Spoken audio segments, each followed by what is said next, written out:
Hello, my dear students. I am Dr. Rijula Pitti, Assistant Professor on Contract, Department of Commerce, School of Distance Education, University of Calicut. Here, through this presentation, I intend to give a detailed explanation about the subject Professional Business Skills. Actually, this Professional Business Skills is a common paper for the third semester BCom and BBA students.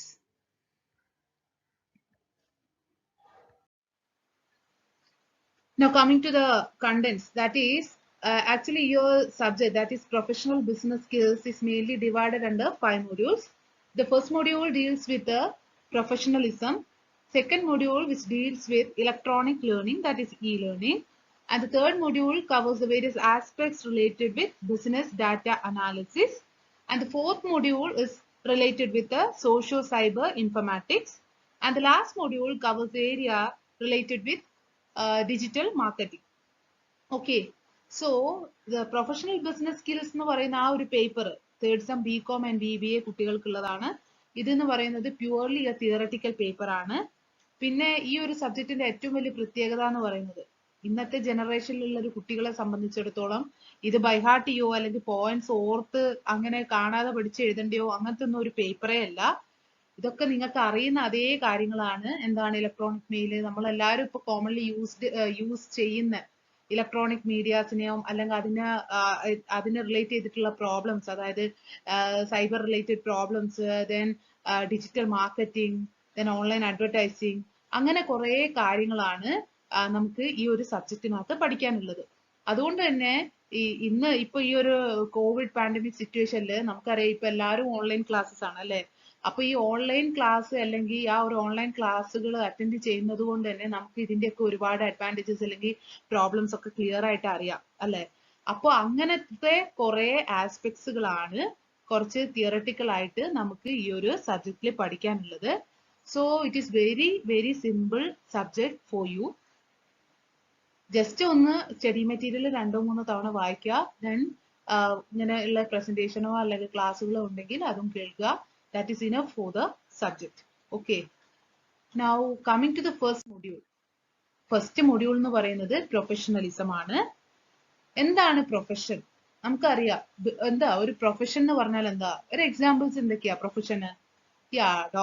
ഡോക്ടേഴ്സിന്റെ profession ആണ്, teachers profession ആണ്, അഡ്വക്കേറ്റ്സിന്റെ അല്ലെ, ലോയേഴ്സിന്റെ profession ആണ്, dancing ഒരു profession ആണ് അല്ലെ. അപ്പൊ profession എന്ന് പറഞ്ഞാൽ എന്തായിരിക്കും? പ്രൊഫഷൻ എന്ന് പറഞ്ഞാല് എന്തെങ്കിലും ഒരു സ്പെഷ്യലൈസ്ഡ് നോളജ് അല്ലെങ്കിൽ ഒരു സ്കില്ല് വേണം അല്ലെ ആ ഒരു കാര്യം ചെയ്യണമെങ്കിൽ. ഇപ്പൊ ഡോക്ടേഴ്സ്, എല്ലാവർക്കും ഡോക്ടേഴ്സ് ആവാൻ പറ്റുമോ? എന്താ ഒരു മെഡിക്കൽ റിലേറ്റഡ് ആയിട്ടുള്ള അല്ലെ MBBS, അല്ലെങ്കിൽ ആയുർവേദം ആണെങ്കിൽ ആയുർവേദം, അല്ലെങ്കിൽ ഹോമിയോ ആണെങ്കിൽ ഹോമിയോ, അങ്ങനെ പഠിച്ച ആൾക്കാർ അല്ലെങ്കിൽ അതിനകത്ത് ഡീറ്റെയിൽഡ് ആയിട്ടുള്ള ഒരു സ്റ്റഡി നടത്തിയ ആൾക്കാര് അല്ലെങ്കിൽ അതിനകത്ത് ഒരു നല്ലൊരു സ്കില്ലുള്ള ആൾക്കാർക്ക് മാത്രമേ എന്താവുള്ളൂ ഡോക്ടേഴ്സ് ആവാൻ പറ്റുള്ളൂ അല്ലെ. സോ ഒരു പ്രൊഫഷണൽ സ്കില്ല് അല്ലെങ്കിൽ ഒരു സിസ്റ്റമാറ്റൈസ്ഡ് ബോഡി ഓഫ് നോളജ് അല്ലെങ്കിൽ ഒരു നല്ലതായിട്ട് അതിനകത്തുള്ള ഒരു അറിവ്, അങ്ങനെ ആവുമ്പോൾ മാത്രമേ അല്ലെങ്കിൽ അത്രയും അറിവുകൾ നേടുമ്പോൾ മാത്രമേ ഉള്ളൂ നമുക്ക് ആ ഒരു പ്രൊഫഷൻ എക്വയർ ചെയ്യാൻ പറ്റുക അല്ലെ. അതേ കാര്യമാണ് ഇവിടെയും പറയുന്നത്. എന്താണ് what you mean by professionalism? Professionalism എന്ന് പറഞ്ഞാൽ എന്താണ്? ഇസ് ദ കണ്ടക്ട് അല്ലെങ്കിൽ aims or qualities that characterise or mark a profession or a professional person അല്ലെ. എന്തെങ്കിലും ക്വാളിറ്റീസ് ആവാം, അല്ലെങ്കിൽ അവരുടെ എയിം ആവാം, അല്ലെങ്കിൽ അവരുടെ ആ ഒരു കോണ്ടക്ട് ആവാം. അത് that characterise or mark a profession or a professional person. Then a profession requires specialized knowledge and often long and intensive academic preparation. അല്ലെ, നമുക്കൊരു ഡോക്ടർ ആവണം അല്ലെങ്കിൽ ഒരു എഞ്ചിനീയർ ആവണം എന്ന് പറഞ്ഞാൽ അത് 1-2 ദിവസം കൊണ്ട് ആയിത്തീരുന്നതല്ല അല്ലെ. That requires a specialised knowledge and skill അല്ലെ. അതാണ് നമ്മുടെ ഈ പ്രൊഫഷണലിസം എന്നുള്ള ടേം കൊണ്ട് ഉദ്ദേശിക്കുന്നത്. Okay, coming to the attributes of professionalism. നമ്മൾ പ്രൊഫഷണലിസം എന്താണെന്നുള്ളത് പറഞ്ഞു. എന്താ പ്രൊഫഷണൽ അല്ലെങ്കിൽ പ്രൊഫഷണലിസം എന്ന് പറഞ്ഞാൽ എന്താ? That requires a specialised knowledge and skill, അല്ലെങ്കിൽ അതിൻ്റെതായ ഒരു എഡ്യൂക്കേഷണൽ ബാക്ക്ഗ്രൗണ്ട് അല്ലെങ്കിൽ ഒരു അക്കാഡമിക് പ്രിപ്പറേഷൻ ഉണ്ടാവുമ്പോൾ മാത്രമാണ് എന്തായി മാറുക? അതൊരു പ്രൊഫഷണലിസം ആയി മാറുക അല്ലെ. അല്ലെങ്കിൽ ഒരു പ്രൊഫഷനായി മാറുക. ആ ഒരു പ്രൊഫഷൻ അല്ലെങ്കിൽ പ്രൊഫഷണലിസം എന്നുള്ള ആ ഒരു ആസ്പെക്ട്സിനെ കവർ ചെയ്യുന്ന അല്ലെങ്കിൽ റിലേറ്റ് ചെയ്യുന്ന some of the important variables അല്ലെങ്കിൽ ആട്രിബ്യൂട്ട്സ് ആണ് നമ്മൾ ഇനി എക്സ്പ്ലെയിൻ ചെയ്യാൻ പോകുന്നത്. ഒന്നെന്ന് പറഞ്ഞാൽ എന്താ, സ്പെഷ്യലൈസ്ഡ് നോളജ്. അതായത് പ്രൊഫഷണൽസിന് എന്തുണ്ടായിരിക്കണം, സ്പെഷ്യലൈസ്ഡ് നോളജ് ഉണ്ടാവണം. Then he should have some competency. Competency എന്ന് പറഞ്ഞാൽ എന്താ, പഠിക്കുവാൻ എല്ലാവർക്കും പറ്റും അല്ലെ, പക്ഷെ ആ പഠിച്ച ആ ഒരു പ്രൊഫഷൻ കംപ്ലീറ്റ് ആവുന്നത് എപ്പോഴാണ്, ആ ഒരു പ്രൊഫഷനിൽ നമുക്കൊരു ജോലി കിട്ടുമ്പോഴാണ്. So he should have some competency. Then professionals എപ്പോഴും അവരുടെ ഒരു പ്രൊഫഷണൽ എത്തിക്സ് കീപ്പ് ചെയ്തുകൊണ്ടിരിക്കണം അല്ലെ, അതാണ് എന്ത്, honesty and integrity. Similarly he should be accountable to the society.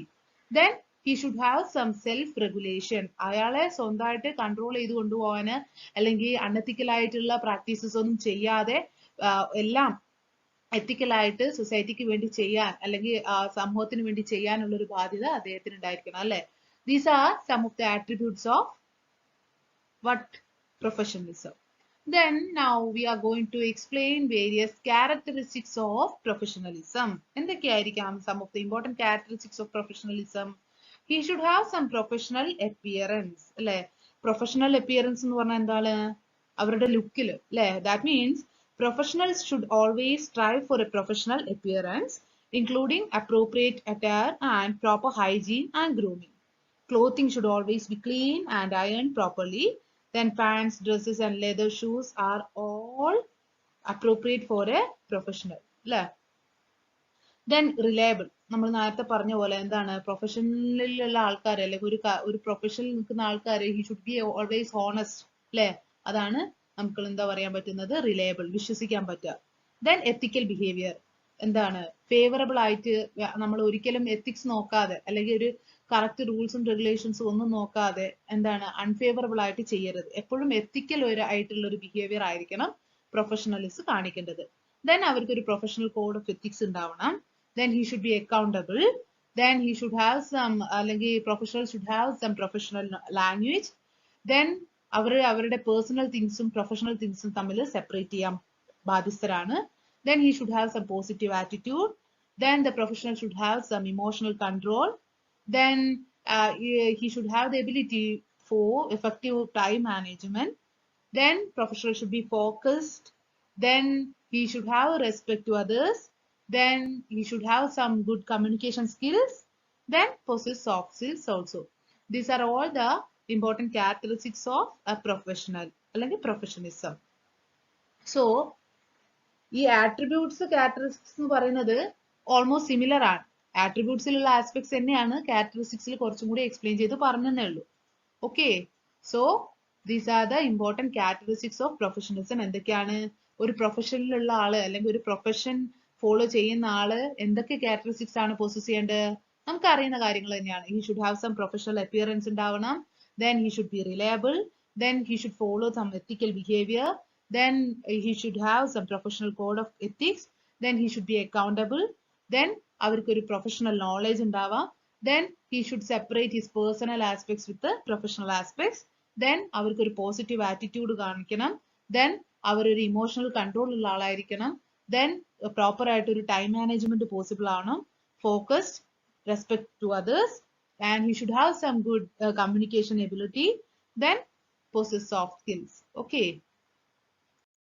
Now, coming to the professionalism in communication. Communication എന്ന് പറഞ്ഞാൽ എന്താ? കമ്മ്യൂണിക്കേഷൻ എന്ന് പറഞ്ഞാൽ എന്താ? ആശയവിനിമയം നടത്തുക അല്ലേ? സോ ആ ഒരു കമ്മ്യൂണിക്കേഷൻ ആസ്പെക്ട്സിൽ how it is affected in professionalism, അതാണ് നമ്മൾ ഇനി എക്സ്പ്ലെയിൻ ചെയ്യാൻ പോകുന്നത്.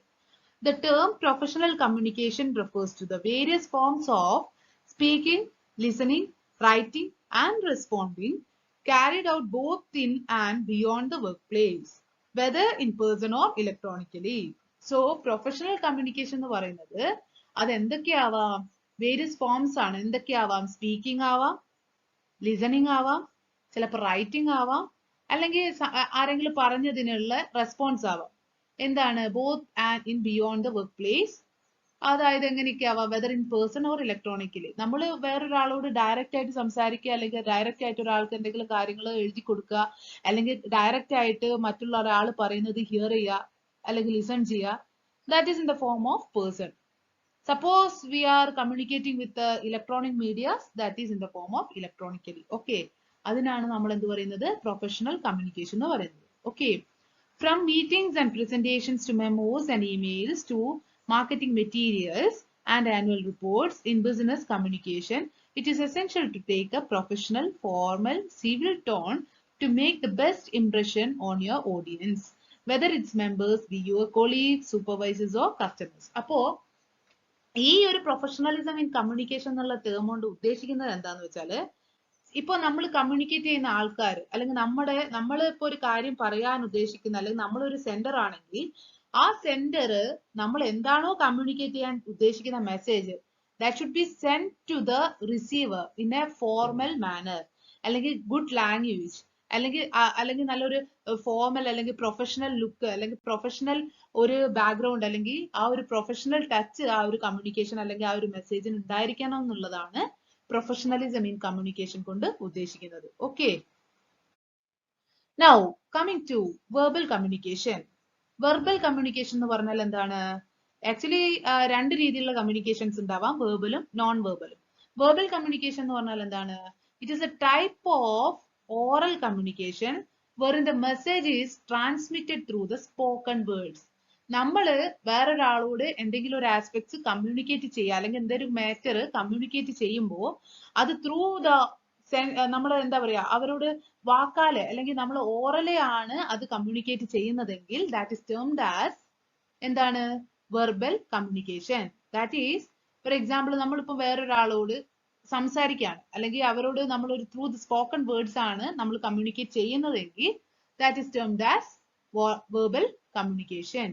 Here the sender gives words to his feelings, thoughts, ideas and opinions and express them in the form of speeches, discussions, presentations and conversations. Okay. So here ഞാൻ ഇപ്പോ നിങ്ങൾക്ക് ഒരു presentation through the PowerPoint presentation കൂടെ class എടുക്കുകയാണ് അല്ലേ? So this is termed as verbal communication. Okay. Verbal communication എന്ന് പറഞ്ഞാൽ എന്താണ്? Oral communication ആണ്. Here the message is transmitted through spoken words. Then പിന്നെ ഈ verbal communications എന്ന് പറയുന്നത് എന്തൊക്കെയാവാം? Here the sender gives, sender എന്ന് പറയുന്നത് എന്താ? മെസ്സേജ് അയക്കുന്ന ആള്. Sender gives words to his feelings. Feelings ആവാം, അദ്ദേഹത്തിന്റെ thoughts ആവാം, അല്ലെങ്കിൽ അദ്ദേഹത്തിനുള്ള ഐഡിയാസ് ആവാം, അല്ലെങ്കിൽ അദ്ദേഹത്തിന്റെ ഒപ്പീനിയൻസ് ആവാം, and expresses them in the form. ഇതൊക്കെ എക്സ്പ്രസ് ചെയ്യുന്നത് എങ്ങനെയാണ്? In the form of speeches. സംസാരത്തിൽ അല്ലെങ്കിൽ സ്പീച്ചസ് ആവാം, ഡിസ്കഷൻസ് ആവാം, പ്രസന്റേഷൻസ് ആവാം, അല്ലെങ്കിൽ കോൺവെർസേഷൻസ് ആവാം. Okay. So that is about verbal communication. Okay, now coming to the professional presentation. Professional presentation എന്നുള്ള ആ ഒരു ടേം കൊണ്ട് ഉദ്ദേശിക്കുന്നത് presentation. നമ്മൾ പറഞ്ഞു communication may be either through a presentation അല്ലെ? ഇപ്പോ നമ്മുടെ ഈ ഒരു subject that is professional business skills എന്നുള്ള ആ ഒരു സബ്ജക്ട് അത് ഇപ്പോ നിങ്ങൾക്ക് ഞാൻ പഠിപ്പിച്ചു തരുന്നത് എങ്ങനെയാണ്? Through a presentation അല്ലെ? Through ഒരു മൈക്രോസോഫ്റ്റ് PowerPoint പ്രസന്റേഷനിൽ കൂടിയാണ് നിങ്ങളുടെ ആ ഒരു സബ്ജക്ട് ഞാൻ ക്ലാസ് എടുത്തു തരുന്നത് അല്ലേ? So when it comes to effective presentation, there are basically 3 breeds of presenters that you may came across. നമ്മളിപ്പോ ഒരു presentation നടത്തുമ്പോൾ അല്ലെങ്കിൽ ഒരു while conducting a presentation നമുക്ക് 3 രീതിയിലുള്ള presenters-നെ കാണാൻ പറ്റുന്നതാണ് ഈ ഒരു ആസ്പെക്ട്സിൽ പറയുന്നത്. ആ 3 രീതിയിലുള്ള presenters അല്ലെങ്കിൽ ആ 3 രീതിയിലുള്ള ആൾക്കാർ അല്ലെങ്കിൽ ആ പ്രസന്റ് ചെയ്യുന്ന ആൾക്കാർ എങ്ങനെയൊക്കെ ആയിരിക്കാം? ഒന്നെന്ന് പറഞ്ഞാൽ the purebred, second one is the designer and the third is the mutt. What do you mean by the purebred? അല്ലെ, ഫസ്റ്റ് വൺ purebred ആണ്. purebred എന്ന് പറഞ്ഞാല് ഈ ഒരു കേസിൽ എന്താന്ന് വെച്ചാല് ഇവര് ഈ ഒരു purebred presenters അവരെ പറ്റിയിട്ട് കൂടുതൽ കോൺഷ്യസ് ആയിരിക്കും. അവർക്ക് നല്ല കമ്മ്യൂണിക്കേഷൻ സ്കിൽസും നല്ല കാര്യങ്ങളും നല്ല നോളജും ഒക്കെ ഉണ്ടാവും. പക്ഷെ അവരെന്താണ് അത് മൊത്തം യൂട്ടിലൈസ് ചെയ്യില്ല. ഓക്കെ. സോ അവർക്ക് ഒരു ചിന്ത എന്താന്ന് വെച്ചാല് അവര് പ്രസന്റ് ചെയ്ത് കഴിഞ്ഞാൽ ഡീറ്റെയിൽ ആയിട്ടൊന്നും എക്സ്പ്ലെയിൻ ചെയ്യാത്തത് കൊണ്ട് തന്നെ ആ ഓഡിയൻസ് ചിലപ്പോൾ അവരോട് റെസ്പോണ്ട് ചെയ്തിട്ട് എന്താണ് അതിന്റെ സർ ഉദ്ദേശിച്ചത് എന്താണ് അല്ലെങ്കിൽ നിങ്ങൾ ഉദ്ദേശിച്ചത് എന്താന്നുള്ള കൂടുതലായിട്ട് അങ്ങോട്ട് കമ്മ്യൂണിക്കേറ്റ് ചെയ്ത് വരും എന്നുള്ള ആ ഒരു ആസ്പെക്റ്റില് പ്രസന്റേഷൻസ് നടത്തുന്ന ആൾക്കാരാണ് എന്ത്? ദ പ്യൂർബ്രെഡ്. ഓക്കെ. സോ ഈ ഒരു കേസിൽ എന്ന് പറയുന്നത് ഈ ആഫ്റ്റർ ദാറ്റ് പ്യൂർബ്രെഡ് പ്രസന്റേഴ്സിന്റെ പ്രസന്റേഷൻ എന്താണ്? The audience will remember the presenter but not the presentation. ആ പ്രസന്റ് ചെയ്ത ആളെ പറ്റിയിട്ട് ആ ഓഡിയൻസിന്റെ മൈൻഡിൽ നല്ല ഒരു ഇമേജ് ഉണ്ടാവും. കാരണം because of his knowledge and because of his communication skills he should have some എന്താ പറയാ നല്ല ഒരു ഇമേജ് അല്ലെങ്കിൽ ആ ഒരു പ്രസന്ററിനെ പറ്റിയിട്ട് ആ ഒരു പ്രസന്റേഷനെ പറ്റി ആലോചിക്കുമ്പോൾ തന്നെ അത് പ്രസന്റ് ചെയ്ത ആളെ പറ്റിയിട്ട് നമുക്ക് പെട്ടെന്ന് ഓർമ്മ വരും. പക്ഷെ അയാൾ എന്താ പ്രസന്റ് ചെയ്തത് അല്ല എന്താ അദ്ദേഹം പറഞ്ഞതെന്ന് ഒരിക്കലും നമുക്ക് ഓർത്തെടുക്കാൻ പറ്റൂല. That type of പ്രസന്റേജ് is known as pure bread. Okay. രണ്ടാമത്തെ കാറ്റഗറി ആണ് എന്ത്? ദ ഡിസൈനർ അല്ലെങ്കിൽ ഡിസൈനർ ഡോഗ്. ഈ ഡിസൈനർ ഡോഗിനകത്തുള്ള കേസ് എന്താന്ന് വെച്ചാല് ഈ പ്രസന്റർ അദ്ദേഹം എന്താ ചെയ്യുന്നതെന്ന് വെച്ചാല് ഇവര് ഒരുപാട് എന്താ പറയാ ഒരു പ്രസന്റേഷന്റെ എന്താ പറയാ പ്രസന്റേഷന്റെ മെറ്റീരിയൽ ഇല്ലേ, ആ പ്രസന്റേഷന്റെ മെറ്റീരിയൽസിലാണ് ഇവർ കൂടുതൽ ടൈം സ്പെൻഡ് ചെയ്യുന്നത്. അതായത് ആ മെറ്റീരിയൽ ഇതാക്കാൻ വേണ്ടിയിട്ട്, അതായത് പെർഫെക്റ്റ് ആക്കാൻ വേണ്ടി. Such individuals invest a lot of time in preparing the perfect presentation. അതായത് ഈ ഒരു പ്രസന്റേഷന് കറക്റ്റ് ആയിട്ട് ആനിമേഷൻസ് കൊടുക്കുക, കുറച്ചുകൂടി ഗ്രാഫിക്സ് ഒക്കെ ആഡ് ചെയ്യുക, ദെൻ നല്ലൊരു കളേഴ്സ് ഒക്കെ കൊടുക്കുക, പിന്നെ ഈ ഇതിനകത്ത് കുറച്ചുകൂടി പാറ്റേൺസ് അങ്ങനത്തെ കാര്യങ്ങളൊക്കെ ഇൻക്ലൂഡ് ചെയ്തിട്ട് പ്രസന്റേഷൻ മാറ്റേഴ്സ് അടിപൊളിയാക്കാനാണ് ഈ ഡിസൈനർ ഡോഗ്സ് കോൺസെൻട്രേറ്റ് ചെയ്യുന്നത്, അല്ലെങ്കിൽ അവർ എഫേർട്ട് കൊടുക്കുന്നത്. ഓക്കെ. അതുകൊണ്ട് തന്നെ after the presentation or at the end of the presentation ഇത് പ്രസന്റ് ചെയ്ത ആളെ പറ്റിയിട്ട് അല്ലെങ്കിൽ എന്താണ് ആ പ്രസന്റ് ചെയ്ത ആള് അല്ലെങ്കിൽ ആ പ്രസന്ററിനെ പറ്റിയിട്ട് ആ ഓഡിയൻസിന് വലിയ ചിന്ത കാണില്ല. പക്ഷെ ആ പ്രസന്റ് ചെയ്ത മെറ്റീരിയൽസ് ഇല്ലേ, ആ ഒരു പ്രസന്റേഷനെ പറ്റിയിട്ട് ആൾക്കാർ എപ്പോഴും ഓർത്തിരിക്കും. Okay. That is termed as the designer dog. Then last one the mud. എന്താണ് ദ മഡ് എന്ന് പറഞ്ഞാല്? A mutt does not have preconceived notions and believes that both the presenter and presentation are equally important. Okay. ഈ മട്ട് എന്നുള്ള കേസില് both the presentation and the presenter have important role. ഇവര് ചിന്തിക്കുന്ന എന്താന്ന് വെച്ചാൽ ഒരിക്കലും പ്രസന്റേഷൻ മാത്രമല്ല അല്ലെങ്കിൽ പ്രസന്റ് ചെയ്യുന്ന ആൾക്ക് മാത്രമല്ല ഇമ്പോർട്ടൻസ്, രണ്ട് കാര്യവും ഈക്വലി ഇമ്പോർട്ടൻസ് ആണ്. അതായത് നമുക്കറിയാം ഇപ്പൊ നമ്മുടെ മെറ്റീരിയൽ അല്ലെങ്കിൽ പ്രസന്റേഷൻ പൂർണ്ണമായിട്ട് സക്സസ് ആവണമെങ്കിൽ എന്താണ്, നമ്മൾ അത് ഓഡിയൻസിന് മനസ്സിലാവുന്ന രീതിയിൽ കമ്മ്യൂണിക്കേറ്റ് ചെയ്യുകയും വേണം. നമ്മുടെ പ്രസന്റേഷൻ മെറ്റീരിയൽസും നല്ല ക്വാളിറ്റി ഉള്ളതായിരിക്കണം, അല്ലെ? അങ്ങനെ ആവുമ്പോൾ മാത്രമേ ഉള്ളൂ ആ കമ്മ്യൂണിക്കേഷൻ ഇഫക്റ്റീവ് ആവുക. അതാണ് ഈ മട്ട് എന്നുള്ള കാറ്റഗറിയിലുള്ള പ്രസന്റേഴ്സ് തിങ്ക് ചെയ്യുന്നത്. Okay. So therefore they focus on what they will show, what they will speak. Okay. അവരെന്താണ് ഇവിടെ ത്രൂ ദ പ്രസന്റേഷൻ കാണിക്കാൻ പോകുന്നത്, അവരെന്താണ് പറയാൻ പോകുന്നത് എന്നുള്ളതിൽ അവർ കൂടുതലും ഫോക്കസ്ഡ് ആയിരിക്കും. Okay. Their presentation can be diverse, different, colorful, striking and unexpected. Okay.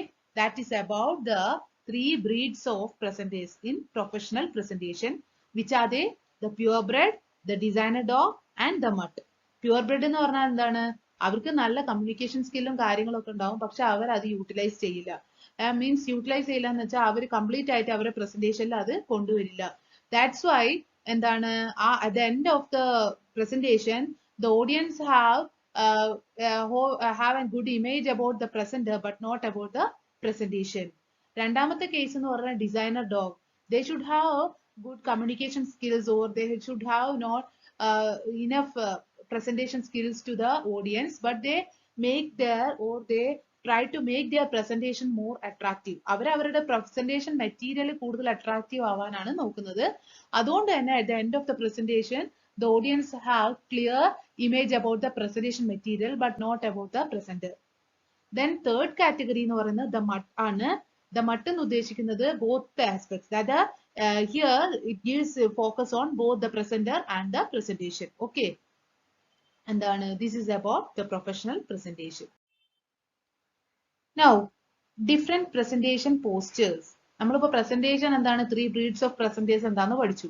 ഇനി പ്രസന്റേഷൻ സമയത്ത് ഉണ്ടാവുന്ന പോസ്റ്റേഴ്സ് എന്ന് ഉദ്ദേശിക്കുന്നത് എന്താണ്? നമ്മുടെ പല ആക്ഷനുകൾ അല്ലെ, അതിനാണ് നമ്മൾ എന്ത് പറയുന്നത്? പോസ്റ്റേഴ്സ് എന്ന് പറയുന്നത്. അതായത് it is important to remember that a great presentation is about much more than just content. Body language can make all the difference between a dull, static presentation and a dynamic, engaging one. Of course, body language has many different elements and so we have broken it down into 5 categories. എന്തൊക്കെയാണ്? നമുക്കറിയാം ഒരു presentation എന്ന് പറയുന്നത് വെറുതെ ഇങ്ങനെ വായിച്ചു പോവുക അല്ലെങ്കിൽ മെറ്റീരിയൽസ് ഇങ്ങനെ റീഡ് ചെയ്ത് പോയാൽ ഒരിക്കലും അതിനൊരു നമുക്കൊരു ഗുഡ് പ്രസന്റേഷൻ ആക്കാൻ പറ്റൂല, അല്ലെ? നമ്മളിപ്പോ ഒരു ടീച്ചർ ക്ലാസ് എടുക്കുകയാണെങ്കിൽ തന്നെ ഇപ്പൊ ഒരു എക്സാമ്പിൾ പറയുകയാണെങ്കിൽ വൈൽ ഒരു ടീച്ചർ ഒരു ക്ലാസ് എടുക്കുന്ന സമയത്ത് ടീച്ചർ വെറുതെ അവിടെ നിന്നിട്ട് ബുക്ക് ഇങ്ങനെ വായിച്ചു പോയാൽ അതിനൊരു ഇന്ററാക്ഷൻ ഉണ്ടാവില്ല, അല്ലെ? അപ്പൊ ടീച്ചറിന് എന്ത് വേണം, ആ ക്ലാസ്സിലുള്ള കുട്ടികളുടെ മുന്നിൽ നല്ലൊരു ഐ കോണ്ടാക്ട് ഉണ്ടായിരിക്കണം, അല്ലെങ്കിൽ ആ ടീച്ചറിന്റെ ഫേഷ്യൽ എക്സ്പ്രഷൻസ് എല്ലാ കുട്ടികളെയും കൺസിഡർ ചെയ്യുന്നതായിരിക്കണം, അല്ലെങ്കിൽ teacher have should good eye contact with students. Then അവരുടെ പോസ്റ്റേഴ്സ്, ജെസ്റ്റേഴ്സ്. ദെൻ ടീച്ചർ ഒരു സ്ഥലത്ത് തന്നെ എണീറ്റ് നിന്നിട്ട് ക്ലാസ് എടുത്താൽ അത് പെർഫെക്റ്റ് ആവില്ല. ടീച്ചർ അങ്ങോട്ടും ഇങ്ങോട്ടും ഒക്കെ നടന്ന് അല്ലെങ്കിൽ കുറച്ച് കുട്ടികളൊക്കെ ആയിട്ട് മിങ്കിൾ ചെയ്ത് ക്ലാസ് എടുക്കുമ്പോഴല്ലേ അത് കംപ്ലീറ്റ് ആവുള്ളൂ. These are some of the posters that need to make a presentation attractive. Okay, that is about different presentation posters. Now coming to written communication. നമ്മൾ നേരത്തെ വെർബൽ കമ്മ്യൂണിക്കേഷൻ പറഞ്ഞു. എന്താ വെർബൽ കമ്മ്യൂണിക്കേഷൻ എന്ന് പറഞ്ഞാൽ എന്താ? Oral communication ആണ്. എന്താണ്? By word of mouth അല്ലെ? നമ്മൾ സ്പീക്ക് ചെയ്യുമ്പോൾ അല്ലെങ്കിൽ വേർഡ് ഓഫ് മൗത്ത് ആണ് ആ ഒരു കമ്മ്യൂണിക്കേഷന്റെ മെയിൻ ആയിട്ടുള്ള ഫോക്കസ് എന്ന് പറയുന്നത്. പക്ഷെ റിട്ടൺ കമ്മ്യൂണിക്കേഷൻ എന്ന് പറഞ്ഞാൽ എന്താ? while when we are communicating with the written words, figures അല്ലെങ്കിൽ images, അപ്പോഴാണ് എന്താവുക? റിട്ടൺ കമ്മ്യൂണിക്കേഷൻ ആവുക. So written communication has a wider reach than oral communication. ഈ ഒരു റിട്ടൺ കമ്മ്യൂണിക്കേഷന്റെ സം ഓഫ് ദ ക്യാരക്ടറിസ്റ്റിക്സ് ആണ് നമ്മളിവിടെ പറയുന്നത്. ഓറൽ കമ്മ്യൂണിക്കേഷനെ വെച്ച് കമ്പയർ ചെയ്യുമ്പോൾ റിട്ടൺ കമ്മ്യൂണിക്കേഷന് വൈഡർ റീച്ച് ഉണ്ട്, ഒരുപാട് കുറച്ചും കൂടി ദൂരെ വ്യാപ്തി ഉണ്ട്. Then written communication helps in maintaining records അല്ലെ? നമുക്കറിയാം, ഇപ്പൊ നമ്മൾ ഒരാളോട് വാക്കാലെ പറയുന്നതിനേക്കാളും നമ്മൾ അതൊരു എഴുതിയൊക്കെ കൊടുക്കുകയാണെങ്കിൽ that may be kept as A proof അല്ലെ? അതാണ് മെയിൻറ്റെയിനിങ് റെക്കോർഡ്സ് എന്ന് ഉദ്ദേശിക്കുന്നത്. Then third one, written communication can be carefully planned. നമുക്ക് ഇപ്പൊ ഇതിന് പ്രൂഫ് ഉള്ളത് കൊണ്ട് തന്നെ നമ്മൾ എപ്പോഴും അത് പ്ലാൻ ചെയ്തായിരിക്കും. അല്ലെങ്കിൽ നമ്മളിപ്പോ ഒരാളോട് കമ്മ്യൂണിക്കേറ്റ് ചെയ്യുകയാണെങ്കിൽ റിട്ടൺ നമ്മൾ എഴുതിയിട്ടാണ് അത് കമ്മ്യൂണിക്കേറ്റ് ചെയ്യുന്നത് വെച്ചാൽ നമുക്ക് അതിനകത്ത് ഒരു കറക്റ്റ് ആയിട്ടുള്ള പ്ലാനിങ് ഉണ്ടാവും. പക്ഷേ നമ്മൾ ഒരു ഓറൽ കമ്മ്യൂണിക്കേഷൻ ആണെങ്കിൽ ചിലപ്പോൾ നമ്മൾ ആ ഒരു സ്പോട്ടിൽ നമുക്ക് തോന്നുന്നത് പറഞ്ഞു അല്ലെ? പക്ഷെ റിട്ടൺ കമ്മ്യൂണിക്കേഷൻ ആകുമ്പോൾ നമുക്ക് എന്ത് എഴുതണം അല്ലെങ്കിൽ എന്ത് പറയണം എന്നുള്ളത് we are very carefully planned about the matter. That is about written communication can be carefully planned. Then written communication can be reproduced exactly അല്ലെ? നമ്മളിപ്പോ എഴുതിയ കാര്യങ്ങൾ വേണമെങ്കിൽ റിറൈറ്റ് ചെയ്യാം, അല്ലെങ്കിൽ അതിനകത്ത് എന്തെങ്കിലും ഓൾട്ടറേഷൻസ് വരുത്തിയിട്ട് ചേഞ്ച് ചെയ്യാൻ പറ്റും. Then authority is better asserted in written communication. ഇപ്പൊ ഞാനാണ് എഴുതിയത് അല്ലെങ്കിൽ വേറൊരാള് ആണ് എഴുതിയത് എന്നുള്ളത് കറക്റ്റ് ആയിട്ട് ആ ഒരു അധികാരം അല്ലെങ്കിൽ ആ ഒരു കറക്റ്റ് ആയിട്ട് അല്ലെങ്കിൽ നമ്മൾ ആ ഒരു അതോറിറ്റി എന്താണെന്നുള്ളത് ക്ലിയർ ആയിട്ട് നമുക്ക് through the written communication it is possible to get. Okay, so these are about the characteristics of written communication. Then email. Email എന്ന് പറഞ്ഞാൽ എന്താണ്? Electronic mail. ഇലക്ട്രോണിക് മെയിൽ എന്താണെന്നുള്ള അറിയാത്ത ഇന്നത്തെ ജനറേഷനിലെ കുട്ടികൾ വളരെ കുറവായിരിക്കും അല്ലെ? ഇന്നത്തെ ജനറേഷനിൽ നമുക്ക് അറിയാം, ഇമെയിൽ ഒന്നും അയക്കാത്തതായിട്ട് ആരും കാണില്ല. ഇലക്ട്രോണിക് മെയിൽ എന്ന് പറഞ്ഞാൽ മറ്റേ സാധാരണ നമ്മൾ ലെറ്റർ അയക്കുന്നതും ഇലക്ട്രോണിക് മെയിലും തമ്മിലുള്ള മെയിൻ ആയിട്ടുള്ള വ്യത്യാസം എന്താ? അതെ, നമ്മൾ ഇപ്പൊ ഒരു ലെറ്റർ എഴുതി അത് പോസ്റ്റ് ഓഫീസിൽ കൊണ്ട് കൊടുത്ത് പോസ്റ്റ് ഓഫീസിൽ നിന്ന് സ്റ്റാമ്പ് എല്ലാം ഒട്ടിച്ചത് അത് അയച്ച് അത് ആ പോസ്റ്റ് ഓഫീസ് അയച്ച ആൾ അതായത് റിസീവർ എവിടെയാണോ ഉള്ളത് അവരുടെ സ്ഥലത്ത് എത്തിയിട്ട് അവര് അത് കൈപ്പറ്റുമ്പോൾ മാത്രമേ ഉള്ളൂ ആ ഒരു കമ്മ്യൂണിക്കേഷൻ അത് പൂർണ്ണമാവുന്നത് അല്ലെ? നമ്മൾ ലെറ്റർ ഒക്കെ അല്ലാതെ അയക്കുകയാണെങ്കിൽ. പക്ഷേ ത്രൂ ദി ഇലക്ട്രോണിക് മീഡിയ നമ്മൾ ഒരു മെയിൽ അയക്കുകയാണെങ്കിൽ അതിനകത്തുള്ള മെയിൻ ആയിട്ടുള്ള ആസ്പെക്ട് എന്താ? നമുക്ക് ടൈം സേവ് ചെയ്യാൻ പറ്റും. വിത്തിൻ സെക്കൻഡ്സ് സെൻഡറിന് റിസീവറിന്റെ അടുത്തേക്ക് കമ്മ്യൂണിക്കേഷൻ പാസ് ചെയ്യാൻ പറ്റും അല്ലെ? സോ ഇന്നത്തെ ജനറേഷനിൽ അല്ലെങ്കിൽ ഇന്നത്തെ കാലത്ത് ഏറ്റവും കൂടുതൽ ആൾക്കാർ അയക്കുന്നത് ഇമെയിൽസ് ആണ്. വിത്തിൻ സെക്കൻഡ്സ് ആ communication that can be pass from the sender to the receiver അല്ലെ? രണ്ടുപേർക്കും ഇമെയിൽ ഐ ഡി വേണം എന്നുള്ള ഒരൊറ്റ ആസ്പെക്റ്റേ ഉള്ളൂ. ആ ഒരു കാര്യം ഉണ്ടെങ്കിൽ വിത്തിൻ സെക്കൻഡ്സ് നമുക്ക് എന്താണ് മെയിൽസ് സെൻഡ് ചെയ്യാൻ പറ്റും. സോ ഈ ഇമെയിൽ എന്താണ്, അതിന്റെ കാര്യങ്ങൾ എന്തൊക്കെയാണെന്നുള്ളതിന് ഒരുപാട് എക്സ്പ്ലനേഷൻ ഒന്നും വേണ്ടി വരില്ല എന്ന് എനിക്കറിയാം. എന്നാൽ അത് എന്താണെന്നൊന്ന് വായിച്ചു പറഞ്ഞുതരാം. Emails are a form of computer mediated communication in the form of mails, which are letters written on computers that are sent over internet to one or many recipients. Therefore, like any other forms of communication, emails do have their standard protocols or etiquette. That means നമുക്കറിയാം email അയക്കുമ്പോൾ ഒരു പ്രത്യേകത അല്ലെങ്കിൽ electronic mail അയക്കുമ്പോൾ ഒരു പ്രത്യേകത എന്ന് പറഞ്ഞാൽ ഞാൻ പറഞ്ഞു നേരത്തെ രണ്ടുപേർക്കും അതായത് സെൻഡറിനും റിസീവറിനും ഇമെയിൽ ഐ ഡി വേണം. അതേപോലെ ഒരു പ്രോപ്പർ ആയിട്ടുള്ള ഒരു ഇന്റർനെറ്റ് കണക്ഷൻ ഉണ്ടെങ്കിൽ മാത്രമേ ഉള്ളൂ പെട്ടെന്ന് നമ്മൾ അയച്ചത് മറ്റേ ആൾക്കാർക്ക് കിട്ടുകയും ചെയ്യുക, അവർക്ക് അതേസമയം അത് ആക്സസ് ചെയ്യാനും പറ്റുള്ളൂ. അതേപോലെ നമ്മളിപ്പം അല്ലാത്ത സമയത്താണെങ്കിൽ ഒരു ഫോർമൽ വേയിൽ നമ്മൾ ലെറ്റർ എഴുതി അത് പോസ്റ്റിൽ ചെയ്യുക. അപ്പൊ ഒരുപാട് പേർക്ക് വേണമെങ്കിൽ പല ആൾക്കാരുടെയും ഈ പോസ്റ്റൽ അഡ്രസ്സ് എഴുതി നമ്മൾ ഓരോരുത്തർക്കും കോപ്പി എടുത്തിട്ട് അത് അയച്ച് അവരുടെ കയ്യിലൊക്കെ എത്തിക്കണം. പക്ഷേ ത്രൂ ദ ഇമെയിൽ നമുക്ക് എത്ര പേർക്ക് വേണമെങ്കിലും ഇമെയിൽസ് ഒരേ സമയം സെൻഡ് ചെയ്യാൻ പറ്റും അല്ലെ. ഒരൊറ്റ മാറ്റർ ടൈപ്പ് ചെയ്താൽ മതി, ബാക്കി നമുക്ക് ഒരേ ടൈമിൽ പല ആൾക്കാർക്കും അയക്കാൻ പറ്റും അല്ലെ. അതൊക്കെയാണ് എന്ത് ഇമെയിൽസിന്റെ മെയിൻ ആയിട്ടുള്ള അഡ്വാൻറ്റേജ്. ഓക്കെ, ഇനി significance of email in business. ഈ ബിസിനസ് സംരംഭകരെ സംബന്ധിച്ച് അല്ലെങ്കിൽ ബിസിനസ് സ്ഥാപനങ്ങളെ സംബന്ധിച്ച് അല്ലെങ്കിൽ ബിസിനസ് ഓർഗനൈസേഷനെ സംബന്ധിച്ച് എന്തൊക്കെയാണ് ഈ ഇമെയിൽ കൊണ്ടുള്ള സിഗ്നിഫിക്കൻസ് എന്നാണ് നമ്മൾ ഇനി പറയാൻ പോകുന്നത്. ഒന്നെന്ന് പറയുന്നത് email is A widely used online communication system for business ആണ്. ദെൻ രണ്ടാമത്തത് എന്താണ്, it can be used in all kinds of business and profession. ഏത് രീതിയിലുള്ള ബിസിനസ് അല്ലെങ്കിൽ പ്രൊഫഷൻ ആണെങ്കിലും നമുക്ക് ഇമെയിൽസ് യൂസ് ചെയ്യാം. പിന്നെ used to access any kind of public application on the internet such as social media, websites, etc. Then it used to verify people when they subscribe to the newsletter or want to be downloaded ebooks. Then email communication is used by businesses to promote products and services. Like ഒരു business ഓർഗനൈസേഷനെ സംബന്ധിച്ചിടത്തോളം അവർക്ക് അവരുടെ products അല്ലെങ്കിൽ സർവീസസിനെ promote ചെയ്യുക അല്ലെങ്കിൽ advertise ചെയ്യണമെങ്കിലും through the internet or electronic mail it is possible.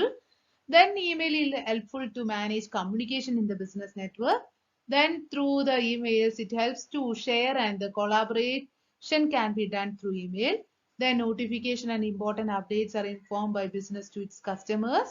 Then emails are the prime operators for online stores and internet marketing companies. Then email marketing is one of the popular digital marketing practices for business. Then private and recorded communication is possible through email. So these are the some of the important significance of email in business. Okay. ഇതിന് ഇനി explanation വേണ്ട എന്ന് വിചാരിക്കുന്നു. ഇപ്പൊ നമ്മൾ email എന്താണ്, ഇമെയിലിന്റെ significance in business organisations നമ്മൾ പറഞ്ഞു. ഇനി നമ്മൾ പറയാൻ പോകുന്നത് ഇമെയിൽ എറ്റിക്വറ്റ് ആണ്.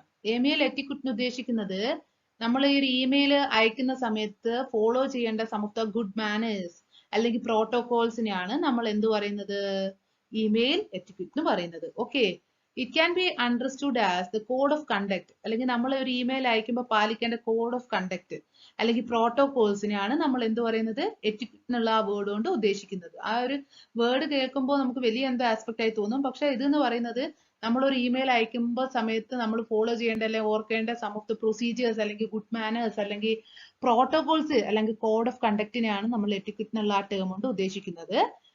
Code of conduct associated with email communication sent over the internet. Mail communication has pervaded our personal and professional lives and has become a tool to initiate, develop, nurture and sustain relationships. Therefore, it is important to know the do's and don'ts of emails etiquette. നമ്മൾ ഒരു email അയക്കുന്ന സമയത്ത് എന്തെല്ലാം ചെയ്യാൻ പറ്റും എന്തൊക്കെ ചെയ്യാൻ പറ്റില്ല എന്നുള്ളത് നമ്മൾ കറക്റ്റ് ആയിട്ട് അറിഞ്ഞിരിക്കണം അല്ലേ. Just as a letter, the structure of email is also fairly consistent and includes the following components. നമുക്കറിയാം, നമ്മൾ സാധാരണ ഒരു ലെറ്റർ അയക്കുന്ന സമയത്ത് നമുക്ക് അതിനൊരു സിസ്റ്റമാറ്റിക് ആയിട്ടുള്ള ഒരു പ്രൊസീജിയർ ഉണ്ട് അല്ലെ. ഫ്രം വേണം, ടു വേണം അഡ്രസ്, പിന്നെ സബ്ജക്റ്റ് വേണം, ദെൻ റെഫറൻസ് വേണം, ദെൻ സാല്യൂട്ടേഷൻ വേണം, then body of the letter ഉണ്ടായിരിക്കണം, പിന്നെ നമ്മൾ ലാസ്റ്റ് പാർട്ട്. അതേപോലെ while sending emails or electronic mails through internet നമ്മൾ കുറച്ച് പ്രോട്ടോകോൾസ് അല്ലെങ്കിൽ കോഡ് ഓഫ് കണ്ടക്ട്സ് ഫോളോ ചെയ്തുകൊണ്ടിരിക്കണം. ആ കോഡ് ഓഫ് കണ്ടക്ട്സ് എന്തൊക്കെ ആയിരിക്കാം അല്ലെങ്കിൽ എന്തൊക്കെ ആയിരിക്കണം അല്ലെങ്കിൽ എന്തൊക്കെ ടേംസ് ആയിട്ട് റിലേറ്റ് ചെയ്തിട്ടാണ് എന്നുള്ളതാണ് ഈ ഒരു ഇമെയിൽ എറ്റിക്വറ്റ് എന്നുള്ള ടേം കൊണ്ട് ഉദ്ദേശിക്കുന്നത്. നമുക്കറിയാം, ഇവിടെ ഒരു ഫ്രം ഉണ്ടാവാം, ടു ഉണ്ടാവാം, CC, BCC, തന്നെ ഒരു സബ്ജക്ട് ഉണ്ടാവാം, സാല്യൂട്ടേഷൻ ഉണ്ടായിരിക്കാം, ബോഡി ഉണ്ടായിരിക്കാം, ക്ലോസിംഗ് വാലിഡേഷൻ ഉണ്ടാവാം, സിഗ്നേച്ചർ ഉണ്ടാവണം. ദെൻ പിന്നെ അറ്റാച്ച് ചെയ്യണമെങ്കിൽ നമുക്ക് ഇതിനകത്ത് മെയിലിൽ അയക്കുമ്പോൾ തന്നെ എന്തെങ്കിലും ഫയൽസ് ഒക്കെ അറ്റാച്ച് ചെയ്യാൻ പറ്റും. പിന്നെ നമുക്ക് ഒരേ മെയിൽ തന്നെ ഒരുപാട് പേർക്ക് ഫോർവേഡ് ചെയ്യാൻ പറ്റും. ദെൻ അവിടെ തന്നെ റിപ്ലൈ കൊടുക്കാൻ പറ്റും അല്ലെ. ഇതെല്ലാം നമുക്ക് എന്ത് കൂടെ പോസിബിൾ ആണ്, ഇമെയിലിലൂടെ പോസിബിൾ ആണ്. ഓക്കെ, ഇതിനാണ് നമ്മൾ എന്ത് പറയുന്നത്, ഇമെയിൽ എറ്റിക്വറ്റ്. ഇമെയിൽ എറ്റിക്വറ്റ് എന്നുള്ള ടേം കൊണ്ട് നിങ്ങൾ ഞെട്ടൊന്നും വേണ്ട. That is related with the code of conduct or protocols or procedures related with emails. Okay, അതിനാണ് നമ്മൾ എന്ത് പറയുന്നത്, ഇമെയിൽ എറ്റിക്വറ്റ് എന്ന് പറയുന്നത്. Now coming to the next term, that is documentation. എന്താണ് documentation എന്ന് പറഞ്ഞാൽ, നമ്മൾ പറയില്ലേ ചില കാര്യങ്ങളൊക്കെ that is termed as a documentary evidence. അതൊരു documentary evidence ആണ്, അല്ലെങ്കിൽ ആ ഒരു കേസിൽ അതൊരു documentary evidence ആണെന്നൊക്കെ പറയില്ല. അതേ കാര്യം തന്നെയാണ് ഇവിടെ എക്സ്പ്ലെയിൻ ചെയ്യുന്നത്. Documentation എന്ന് പറഞ്ഞാൽ it serves as a permanent record of information and care. Documentation is defined as written evidence. നമ്മൾ എന്തെങ്കിലും ഒരു കാര്യം റിട്ടൺ ആയിട്ടുള്ള ഒരു പ്രൂഫാണ് എന്ത്, അല്ലെങ്കിൽ റിട്ടൺ പ്രൂഫാണ് എന്ത്, ഡോക്യുമെന്റ് ആയിട്ട് കീപ്പ് ചെയ്യുക അല്ലെ. That is termed as documentation. Documentation is defined as written evidence. The interaction between and among the organizational members. A good practice in managing terminations is to maintain written communication so that employers can demonstrate just cause when terminating an employee. ഇത് എന്താ പറയുന്നതെന്ന് വെച്ചാല്, suppose ഒരു ഓർഗനൈസേഷന് ഒരു എംപ്ലോയിനെ പിരിച്ചു വിടുകയാണെന്ന് വിചാരിച്ചു. അപ്പോ എംപ്ലോയിനെ പിരിച്ചു വിടുന്ന സമയത്ത് ആ എംപ്ലോയർ, അതായത് ആ ഓർഗനൈസേഷൻ ഒരു കത്തായിട്ട് എഴുതി കൊടുക്കുക, അതായത് റിട്ടൺ ആയിട്ട് എന്ത് കാരണം കൊണ്ടാണ് ആ ഒരു ഓർഗനൈസേഷനിൽ നിന്ന് ആ എംപ്ലോയിനെ പിരിച്ചു വിടുന്നത് എന്നുള്ളത് ക്ലിയർ ആയിട്ട് എഴുതി ഒരു പ്രൂഫ് ആക്കിയിട്ട് ആ എംപ്ലോയിക്ക് കൊടുക്കുകയാണെങ്കിൽ that is termed as A written evidence. അല്ലെങ്കിൽ അദ്ദേഹത്തിന് ആ ഒരു ഓർഗനൈസേഷനിൽ നിന്ന് എന്തുകൊണ്ട് ആ എംപ്ലോയിനെ പിരിച്ചു വിടുന്നു എന്നുള്ളത് ഒരു പ്രൂഫ്, അല്ലെങ്കിൽ അതിന്റെ റീസൺ, അല്ലെങ്കിൽ അതിന്റെ കോസ് ക്ലിയർ ആയിട്ട് ഡെമോൺസ്ട്രേറ്റ് ചെയ്യാൻ പറ്റില്ലേ? That is termed as documentation. Okay, so the methods of documentation include എന്തൊക്കെയാവാം? നറേറ്റീവ് ചാർട്ടിംഗ് ആവാം, സോഴ്സ് ഓറിയന്റഡ് ചാർട്ടിംഗ് ആവാം, പൈ ചാർട്ട്സ് ആവാം, ഫോക്കസ് ചാർട്ടിംഗ് ആവാം, ദെൻ ചാർട്ടിംഗ് ബൈ എക്സെപ്ഷൻ ആവാം, കമ്പ്യൂട്ടറൈസ്ഡ് ഡോക്യുമെന്റേഷൻ ആവാം, case management with critical parts ആവാം. Okay, ഇനി നമ്മൾ പഠിക്കാൻ പോകുന്നത് രണ്ടാമത്തെ മൊഡ്യൂളാണ്. അപ്പൊ ഫസ്റ്റ് മൊഡ്യൂളിൽ ഞാൻ പറഞ്ഞല്ലോ ഈ സബ്ജക്ട് വളരെ എളുപ്പമാണ്. അപ്പൊ ഫസ്റ്റ് മൊഡ്യൂളിൽ നമ്മൾ എന്തൊക്കെയായിരുന്നു എക്സ്പ്ലെയിൻ ചെയ്തത്? എന്താണ് പ്രൊഫഷണലിസം പഠിച്ചു, പ്രൊഫഷണലിസത്തിന്റെ ആട്രിബ്യൂട്ട്സ് എന്തൊക്കെയാണ്, ക്യാരക്ടറിസ്റ്റിക്സ് എന്താണെന്ന് പഠിച്ചു, പിന്നെ നമ്മൾ വെർബൽ കമ്മ്യൂണിക്കേഷനും റിട്ടൺ കമ്മ്യൂണിക്കേഷനും പഠിച്ചു, ഇമെയിൽസ് എന്താണെന്ന് പഠിച്ചു, ഇമെയിൽ എറ്റിക്വറ്റ് എന്താണെന്ന് പഠിച്ചു, ദെൻ പ്രൊഫഷണലിസം ഇൻ പ്രസന്റേഷൻ എന്താണെന്ന് പഠിച്ചു അല്ലെ, പിന്നെ ഡോക്യുമെന്റേഷൻ എന്താണെന്ന് പഠിച്ചു. അത്രയും കാര്യങ്ങളൊക്കെ ഫസ്റ്റ് മൊഡ്യൂളിൽ പഠിക്കാനുള്ളൂ. അതിനകത്തൊന്നും വലിയ ക്ലാരിഫിക്കേഷൻസ് വേണ്ട എന്ന് തോന്നുന്നു. Okay, now we are moving on to the second module, that is e-learning, electronic learning. ഈ ഒരു ലെസൺ അല്ലെങ്കിൽ ഈ ഒരു മൊഡ്യൂളിനും ഒരുപാട് എക്സ്പ്ലനേഷൻ ഒന്നും വേണ്ട. കാരണം നിങ്ങൾ ഇപ്പൊ എങ്ങനെയാണോ പഠിച്ചുകൊണ്ടിരിക്കുന്നത്, അല്ലെങ്കിൽ ഇപ്പൊ നിങ്ങൾ നിങ്ങളുടെ സ്റ്റഡി റിലേറ്റഡ് മാറ്റേഴ്സ് ഒക്കെ എങ്ങനെയാണോ ഡീൽ ചെയ്തുകൊണ്ടിരിക്കുന്നത്, അതാണ് ഈ ഒരു മൊഡ്യൂളിനകത്ത് നമ്മൾ എക്സ്പ്ലെയിൻ ചെയ്യുന്നത്. Okay, okay, now coming into detail about the second module, that is electronic learning. എന്താണ് ഇലക്ട്രോണിക് ലേണിംഗ് എന്ന് പറയുന്നത്? ലേൺ ചെയ്യുക ത്രൂ ഇലക്ട്രോണിക് മീഡിയ അല്ലെ, പഠിക്കുക ഏത് മീഡിയയിലൂടെ? Through electronic media. That is what you are doing now. അതിനാണ് നമ്മൾ എന്ത് പറയുന്നത്? Electronic learning. So electronic learning referred to as online learning or electronic learning is the acquisition of knowledge which take place through electronic technologies and media. So through the electronic learning നമ്മൾ learning അല്ലെങ്കിൽ knowledge acquire ചെയ്യുന്നത് ഏത് media കൂടിയാണ്? Through electronic technologies and media. In simple language, electronic learning is defined as learning that is enabled electronically. So in simple language നമുക്ക് electronic ലേണിംഗിനെ എങ്ങനെ define ചെയ്യാം? Learning that is enabled through electronically. Okay, electronically നമ്മൾ ഒരു language അല്ലെങ്കിൽ learn ചെയ്യുന്ന കാര്യത്തിനാണ് നമ്മൾ എന്തെന്ന് പറയുന്നത്? ഇ ലേണിംഗ് എന്ന് പറയുന്നത്. Typically E learning is conducted on the internet where students can access their learning materials online at any place and any time. Okay, so main ആയിട്ടുള്ള ബെനിഫിറ്റ് എന്താണ് ഇലക്ട്രോണിക് ലേണിംഗിന്റെ? ഒരുപാട് ലിമിറ്റേഷൻസ് അല്ലെങ്കിൽ ഡിസഡ്വാൻറ്റേജസ് അല്ലെങ്കിൽ problems electronic ലേണിംഗിൽ ഉണ്ട്. എങ്കിൽ പോലും the main benefit എന്താണ്? സ്റ്റുഡൻസിന് എവിടെ ഇരുന്നും അവരുടെ ലേണിംഗ് മെറ്റീരിയൽസിനെ ഡൗൺലോഡ് ചെയ്യാൻ അല്ലെങ്കിൽ ആക്സസ് ചെയ്യാൻ പറ്റും. ഏത് സമയത്ത് വേണമെങ്കിലും ആക്സസ് ചെയ്യാൻ പറ്റും. Okay, this is about e learning. Now എന്തൊക്കെയാണ് benefits of e learning? Main ആയിട്ടുള്ള ബെനിഫിറ്റ്സ് ഓഫ് ഇ ലേണിംഗ് എന്തൊക്കെയാണെന്നാണ് നമ്മൾ ഇനി എക്സ്പ്ലെയിൻ ചെയ്യാൻ പോകുന്നത്. ഒന്നാമത്തത്, ഇറ്റ് ഹാസ് ഗ്രേറ്റർ ഫ്ലെക്സിബിലിറ്റി.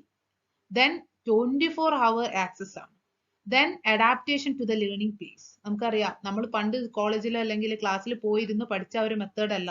ഇന്ന് നമ്മൾ ഫോൺ അല്ലെങ്കിൽ കമ്പ്യൂട്ടർ ഒക്കെ നോക്കിയിട്ടാണ് കാര്യങ്ങൾ മനസ്സിലാക്കുന്നതും ചെയ്യുന്നതും അല്ലെ. അതാണ് adaptation to the learning pace എന്ന് ഉദ്ദേശിക്കുന്നത്. Then unlimited virtual resources. നമുക്കിപ്പോ ഒരു വീഡിയോ അല്ലെങ്കിൽ ഒരു ക്ലാസ് അറ്റൻഡ് ചെയ്തിട്ടൊന്നും മനസ്സിലായില്ല, അല്ലെങ്കിൽ കൂടുതൽ എക്സ്പ്ലനേഷൻ വേണം എന്നുള്ള ആ ഒരു ചിന്ത ഉണ്ടെങ്കിൽ നമുക്ക് എന്താണ്? കൂടുതൽ ഇൻഫർമേഷൻ, പല വീഡിയോസും അല്ലെങ്കിൽ ആ ഒരു ടോപ്പിക് റിലേറ്റ് ചെയ്തുള്ള പല മെറ്റീരിയൽസും നമുക്ക് സൈറ്റിൽ അവൈലബിൾ ആണ് അല്ലേ. So that is termed as unlimited virtual resources. പിന്നെ അപ് ടു ഡേറ്റ് ആയിട്ട് കണ്ടന്റ്സ് നമുക്ക് അവൈലബിൾ ആണ്. ദെൻ കോസ്റ്റ് കുറവാണ്, reduction of cost. These are all the benefits of electronic learning. ഇതൊന്നും ഓർത്തിരിക്കാൻ നിങ്ങൾക്ക് വലിയ ബുദ്ധിമുട്ടുണ്ടെന്ന് തോന്നില്ല. കാരണം greater flexibility, 24 hours access, then adaptation to the learning pace, then unlimited virtual resources, up to date ആയിട്ടുള്ള contents കിട്ടും, then cost കുറവാണ്. ഇതൊക്കെ നമുക്ക് ഈസി ആയിട്ട് എഴുതാൻ പറ്റുന്നതല്ലേ എക്സാം പോയിന്റ് ഓഫ് വ്യൂല്. Okay, this is about benefits of e learning. ഇനി നമുക്ക് മേജർ ആയിട്ട് നോക്കാനുള്ള എന്താണ് അതിന്റെ ഡിസഡ്വാൻറ്റേജസ് എന്തൊക്കെയാണ്. ഇപ്പൊ നമ്മൾ ഇലക്ട്രോണിക് ലേണിംഗ് എന്താണെന്ന് പറഞ്ഞു, അതിന്റെ അഡ്വാൻറ്റേജസ് എന്താണെന്ന് നമ്മൾ എക്സ്പ്ലെയിൻ ചെയ്തു കഴിഞ്ഞു. Now we are moving on to the disadvantages of electronic learning. എന്തൊക്കെയാ നിങ്ങൾക്ക് തന്നെ അറിയാലോ ഡിസഡ്വാൻറ്റേജസ് എന്തൊക്കെയാണ്. അതേ പോയിന്റ്സ് തന്നെയാണ് ഇവിടെയും പറയുന്നത്. ഒന്നെന്ന് പറയുന്നത് online student feedback is limited through electronic learning. Then electronic learning can cos social isolation. അല്ലെ, നമ്മള് കോളേജിലോ അല്ലെങ്കിൽ ക്ലാസ്സിലൊക്കെ പോയി ഇന്ററാക്ട് ചെയ്ത് സ്റ്റുഡൻസിന്റെ കൂടെ ഇരുന്ന് പഠിക്കുന്ന പോലെ അല്ല, നമ്മൾ വീട്ടിൽ ഒരു മുറിനകത്ത് ഇരുന്ന് ഈ ക്ലാസ് അറ്റൻഡ് ചെയ്യുമ്പോൾ that will cause some social isolations to the students. അല്ലെ, that is termed as the second point. Third one, e-learning requires strong self-motivation and time management skills. Then fourth one, lack of communication skill development in online students. അതെന്താ അങ്ങനെ ഉദ്ദേശിച്ചത് നിങ്ങൾക്ക് മനസ്സിലായോ? എന്താണ്, ഇപ്പൊ ക്ലാസ്സിലാണെങ്കിൽ നിങ്ങളിപ്പോ teacher ഒരു കാര്യം എക്സ്പ്ലെയിൻ ചെയ്യുന്ന സമയത്ത് അല്ലെങ്കിൽ നിങ്ങൾ ഒരു ക്ലാസ് അറ്റൻഡ് ചെയ്യുന്ന സമയത്താണെങ്കിൽ ടീച്ചേഴ്സുമായിട്ട് നമുക്ക് ഇന്ററാക്ട് ചെയ്യാൻ പറ്റും അല്ലെ. ടീച്ചേഴ്സ് ചിലപ്പോൾ ക്ലാസ്സിൽ എടുക്കുന്ന സമയത്ത് തന്നെ ചിലപ്പോൾ ക്വസ്റ്റ്യൻ ചോദിക്കുമ്പോൾ നിങ്ങൾ ഇങ്ങോട്ട് തിരിച്ച് ആൻസർ പറയും, അല്ലെങ്കിൽ ചില എക്സാമ്പിൾസ് ഒക്കെ നിങ്ങളെ ഭാഗത്തു നിന്നും ടീച്ചേഴ്സിന് ആക്സസ് ചെയ്യാൻ പറ്റും അല്ലെ. പക്ഷേ ത്രൂ ദ ഓൺലൈൻ മോഡ് അല്ലെങ്കിൽ ഇലക്ട്രോണിക് മീഡിയയിൽ കൂടെ നമ്മൾ പഠിക്കുമ്പോൾ നമ്മൾ ഇതിങ്ങനെ കേൾക്കാന്ന് മാത്രമേ ഉള്ളൂ, നമുക്ക് തിരിച്ച് അങ്ങോട്ട് പറയാൻ പറ്റില്ല അല്ലെ. ടീച്ചേഴ്സ് ആണെങ്കിൽ ടീച്ചേഴ്സിന് കുട്ടികളുടെ റെസ്പോൺസും കിട്ടുന്നില്ല, കുട്ടികൾക്കാണെങ്കിൽ ടീച്ചേഴ്സിന്റെ അടുത്ത് നിന്ന് ഇപ്പൊ അപ്പൊ തന്നെ എന്തെങ്കിലും ഒരു ക്ലാരിഫിക്കേഷൻ വേണമെങ്കിൽ ഇന്ററാക്ട് ചെയ്യാൻ പറ്റുന്നില്ല. That is one of the important limitation of electronic learning അല്ലെ. ദെൻ ഫിഫ്ത്ത് വൺ എന്താണ്, cheating prevention during online assessment is complicated. Then online instructors tend to focus on theory rather than practice. പിന്നെ then e learning lacks face to face communication. Then e learning is limited to certain disciplines.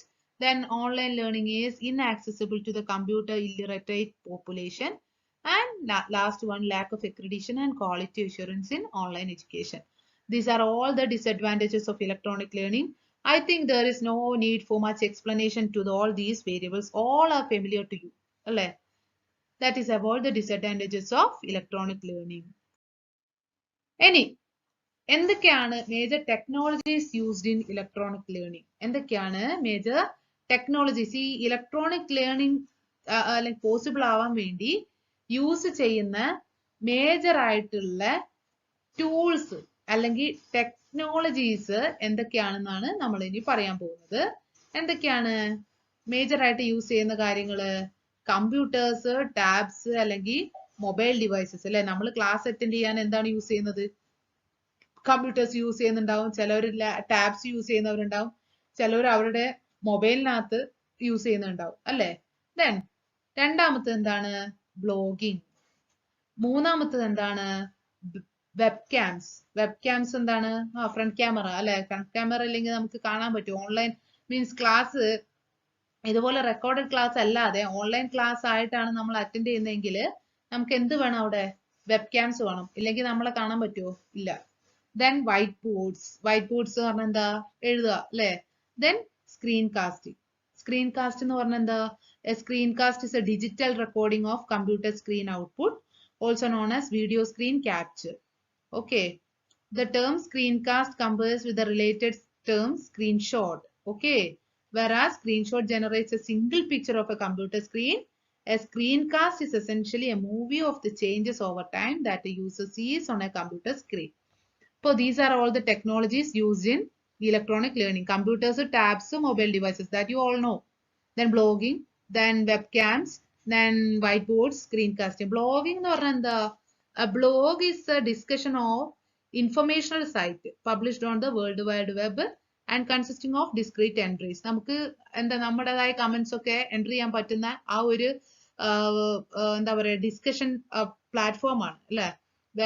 World wide വെബിലുള്ള ഒരു discussion platform ആണ്. Through the blog channels we can enter our comments etc related. Okay, this is about the major technologies used in electronic learning. Next one, online education. Online education എന്ന് പറഞ്ഞത് അപ്പൊ നമ്മൾ electronic learning എന്താ പറഞ്ഞില്ലേ, അത് തന്നെയാണ് എന്ത് online education. Online education is A form of education which is delivered and administered using internet. In simple, an educational experience that has no physical boundary allows for students to take part in classes and interact with peers from any location. So online education എന്ന് പറഞ്ഞാല് ഇപ്പം കുട്ടികൾക്കൊക്കെ online class ഒക്കെ conduct ചെയ്യുന്നില്ലേ, so ആ ഒരു online ക്ലാസ്സുകൾ അല്ലെങ്കിൽ ഓൺലൈൻ ആയിട്ട് എഡ്യൂക്കേറ്റ് ചെയ്യുന്നതുകൊണ്ടുള്ള മെയിൻ ആയിട്ടുള്ള ബെനിഫിറ്റ് എന്താണ്? പണ്ടൊക്കെ നമ്മൾ പറയാം, പണ്ട് എന്നല്ല, ഒരു 2 years ബാക്ക് നമ്മള് കുട്ടികൾക്ക് ക്ലാസ് എല്ലാവരും സ്കൂളിൽ പോയി അല്ലെങ്കിൽ കോളേജിൽ പോയിട്ടാണ് ക്ലാസ്സുകൾ അറ്റൻഡ് ചെയ്തുകൊണ്ടിരുന്നത്. പക്ഷെ ഈ ഒരു കൊറോണ കേസ് അല്ലെങ്കിൽ കോവിഡ് പാൻഡമിക് സിറ്റുവേഷൻ ഉള്ളത് കൊണ്ട് തന്നെ ഇപ്പൊ സ്കൂൾസും കോളേജസും ഒക്കെ ക്ലോസ്ഡ് ആണ്. അതുകൊണ്ട് തന്നെ ആർക്കും പോകാനൊന്നും പറ്റില്ലല്ലോ. സോ അതുകൊണ്ട് എല്ലാ അധികം കോളേജുകളും ഇൻസ്റ്റിറ്റ്യൂഷൻസും അവർ പ്രിഫർ ചെയ്യുന്നത് എന്താണ്? ഓൺലൈൻ എഡ്യൂക്കേഷൻ മോഡ്സ് ആണ്. സോ ഇതിപ്പോ നമുക്ക് എവിടെയുള്ള കുട്ടികളായാലും അവര് പല റീജൻസിലുള്ള ആൾക്കാരായിരിക്കും, അവരെല്ലാവർക്കും ഏത് ലൊക്കേഷനിൽ ഇരുന്നുകൊണ്ട് വേണമെങ്കിലും അവർക്ക് എന്താണ് ക്ലാസ്സുകൾ അറ്റൻഡ് ചെയ്യാൻ പറ്റും ത്രൂ ഓൺലൈൻ മോഡ്. അതിനാണ് നമ്മൾ എന്താ പറയാ ഓൺലൈൻ എഡ്യൂക്കേഷൻ. ഓക്കെ, നെക്സ്റ്റ് ഒരു ഇമ്പോർട്ടന്റ് ടേം ആണ് നോളജ് റിസോഴ്സസ് ഓൺ ഇന്റർനെറ്റ്. അല്ലെ, നോളജ് റിസോഴ്സസ് ഓൺ ഇന്റർനെറ്റ് എന്ന് പറഞ്ഞാൽ എന്താ? നമുക്കറിയാം, നമ്മളിപ്പോ സപ്പോസ് നമുക്ക് ഏതെങ്കിലും ഒരു ടോപ്പിക്കിനെ പറ്റി കൂടുതൽ ഇൻഫർമേഷൻ വേണം, അല്ലെങ്കിൽ ഏതെങ്കിലും ഒരു ടോപ്പിക്കിനെ പറ്റി നമുക്ക് കൂടുതൽ എന്തെങ്കിലും അറിയണം. അങ്ങനെയാണെങ്കിൽ നമ്മൾ എന്താ ആ ടോപ്പിക് ജസ്റ്റ് ഒന്ന് ഗൂഗിളിൽ എൻ്റർ ചെയ്ത് കൊടുത്താൽ നമുക്ക് ആ ടോപ്പിക് റിലേറ്റ് ചെയ്തിട്ടുള്ള എല്ലാ മെറ്റീരിയൽസും അവൈലബിൾ ആവും അല്ലെ. അത് റിലേറ്റ് ചെയ്തിട്ടുള്ള ആർട്ടിക്കിൾസ്, അത് റിലേറ്റ് ചെയ്തിട്ടുള്ള PDF ഫയൽസ്, അത് റിലേറ്റ് ചെയ്തിട്ടുള്ള പവർ പോയിന്റ് പ്രസന്റേഷൻസ്, അല്ലെങ്കിൽ അത് റിലേറ്റ് ചെയ്തിട്ടുള്ള ഡീറ്റെയിൽസ് ആയിട്ടുള്ള കമന്റ്സ് എല്ലാം നമുക്ക് ഗൂഗിളിൽ ആക്സസ് ചെയ്യാൻ പറ്റും. അതേ കാര്യം തന്നെയാണ് ഈ നോളജ് റിസോഴ്സസ് ഓൺ ഇന്റർനെറ്റിൽ പറയുന്നത്. അതായത് എന്താണ്? The use of knowledge resources and libraries is at the center of the learning experience in traditional and online universities. In technology enhanced learning methods, prescriptors, that is professors, tutors, librarians and others, can easily link knowledge assets with every single learning unit, creating specific knowledge libraries bound to specific subject curriculums. Okay. The term digital knowledge resources is used in a wider perspective to include all the sources of where the information is available in electronic formats and accessible with the help of computers. ഈ എല്ലാ ഇൻഫർമേഷനും electronic ഫോമിൽ available ആയതുകൊണ്ട് തന്നെ through the media, computer അല്ലെങ്കിൽ internet കൂടെ നമുക്ക് എല്ലാ ഇൻഫർമേഷൻസും accessible ആണ്. ഇപ്പൊ നമുക്ക് ലോകത്ത് എവിടെ നടക്കുന്ന കാര്യങ്ങളും നമുക്ക് അറിയാൻ പറ്റുന്നുണ്ട്. അതേപോലെ ഏത് ലൈബ്രറി, ഇപ്പം ലൈബ്രറികളൊക്കെ തന്നെ ഓൺലൈൻ മോഡിൽ ആയതുകൊണ്ട് നമുക്ക് ഏത് ലൈബ്രറിയിൽ ഏത് ബുക്ക് ഉണ്ട് എന്നുള്ള കാര്യങ്ങൾ വരെ നമുക്ക് ആക്സസ് ചെയ്യാൻ പറ്റും അല്ലെ. അതാണ് ഈ നോളജ് റിസോഴ്സസ് ഓൺ ഇന്റർനെറ്റ് കൊണ്ട് മെയിൻ ആയിട്ട് ഉദ്ദേശിക്കുന്നത്. The term digital library has however become the preferred term due to growing interest and marries a mission, techniques and cultures of physical libraries with the capabilities and cultures of computing and telecommunication. The advantages of digital information are well established and understood, and it can be delivered direct to the user. Multiple simultaneous use is possible with no degradation from use with minimal storage cost, and sophisticated search engines techniques, searching techniques are available and retrieval is fast. നമുക്ക് എവിടെയുള്ള ഇൻഫർമേഷനും easy ആയിട്ട് access ചെയ്യാനൊക്കെ പറ്റുന്നുണ്ട് എന്ത് ഈ knowledge resources through the internet. Okay, ഇനി next ഒരു term ആണ് electronic content E content. എന്താണ് ഇ കണ്ടന്റ് എന്ന് പറഞ്ഞാല്? E content is A very powerful tool of education. E-content is valuable to the learners and also helpful to teachers of all individual instruction systems. E-content is the latest method of instruction that has attracted more attention together with the concept of models. Electronic learning is a process and electronic content is a product. അല്ലെ, നമ്മൾ നേരത്തെ electronic learning എന്താണ്, അതിന്റെ benefit എന്താ, disadvantage എന്താന്ന് പറഞ്ഞു. അപ്പൊ electronic learning എന്നുള്ളത് ഒരു പ്രോസസ് ആണ് അല്ലെ. കുട്ടികൾ പഠിക്കുക അല്ലെങ്കിൽ നോളജ് എക്വയർ ചെയ്യുന്ന ഒരു പ്രോസസ് ആണ് എന്ത്, process through the electronic media ആണ് എന്ത്, electronic learning.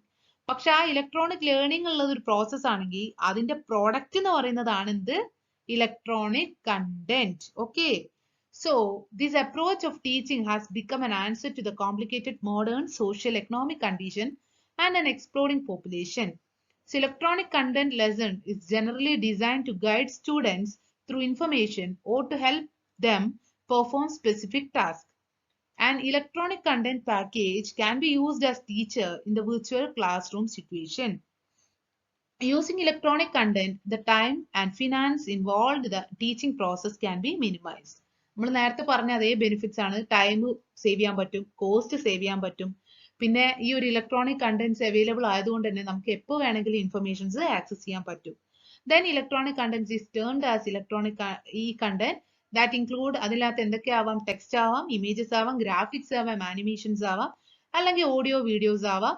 Sometimes the content will be single element carrying any one of the above element or all of the above together to display offline or online web pages and also to transferable to computer to another computer and internet. നമ്മൾ പറഞ്ഞു എന്താ ഈ ഇതിനകത്തുള്ള last paragraph ശ്രദ്ധിക്കുക. അതായത് electronic content അല്ലെങ്കിൽ ഈ content എന്ന് പറഞ്ഞാൽ that may be either text ആവാം, ഇമേജസ് ആവാം, ഗ്രാഫിക്സ് ആവാം, ആനിമേഷൻസ് ആവാം, ഓഡിയോ വീഡിയോ ഇതാവാം, അല്ലെങ്കിൽ എന്താണ് ഒരു സിംഗിൾ എലമെന്റ് ആവാം. എന്താ ചിലപ്പോൾ ഒരു ടെക്സ്റ്റ് മാത്രമായിരിക്കാം, ചിലപ്പോൾ ഒരു ഇമേജ് മാത്രമായിരിക്കാം, അല്ലെങ്കിൽ ഇതിന്റെ ഒരു കോമ്പിനേഷൻ ആവാം.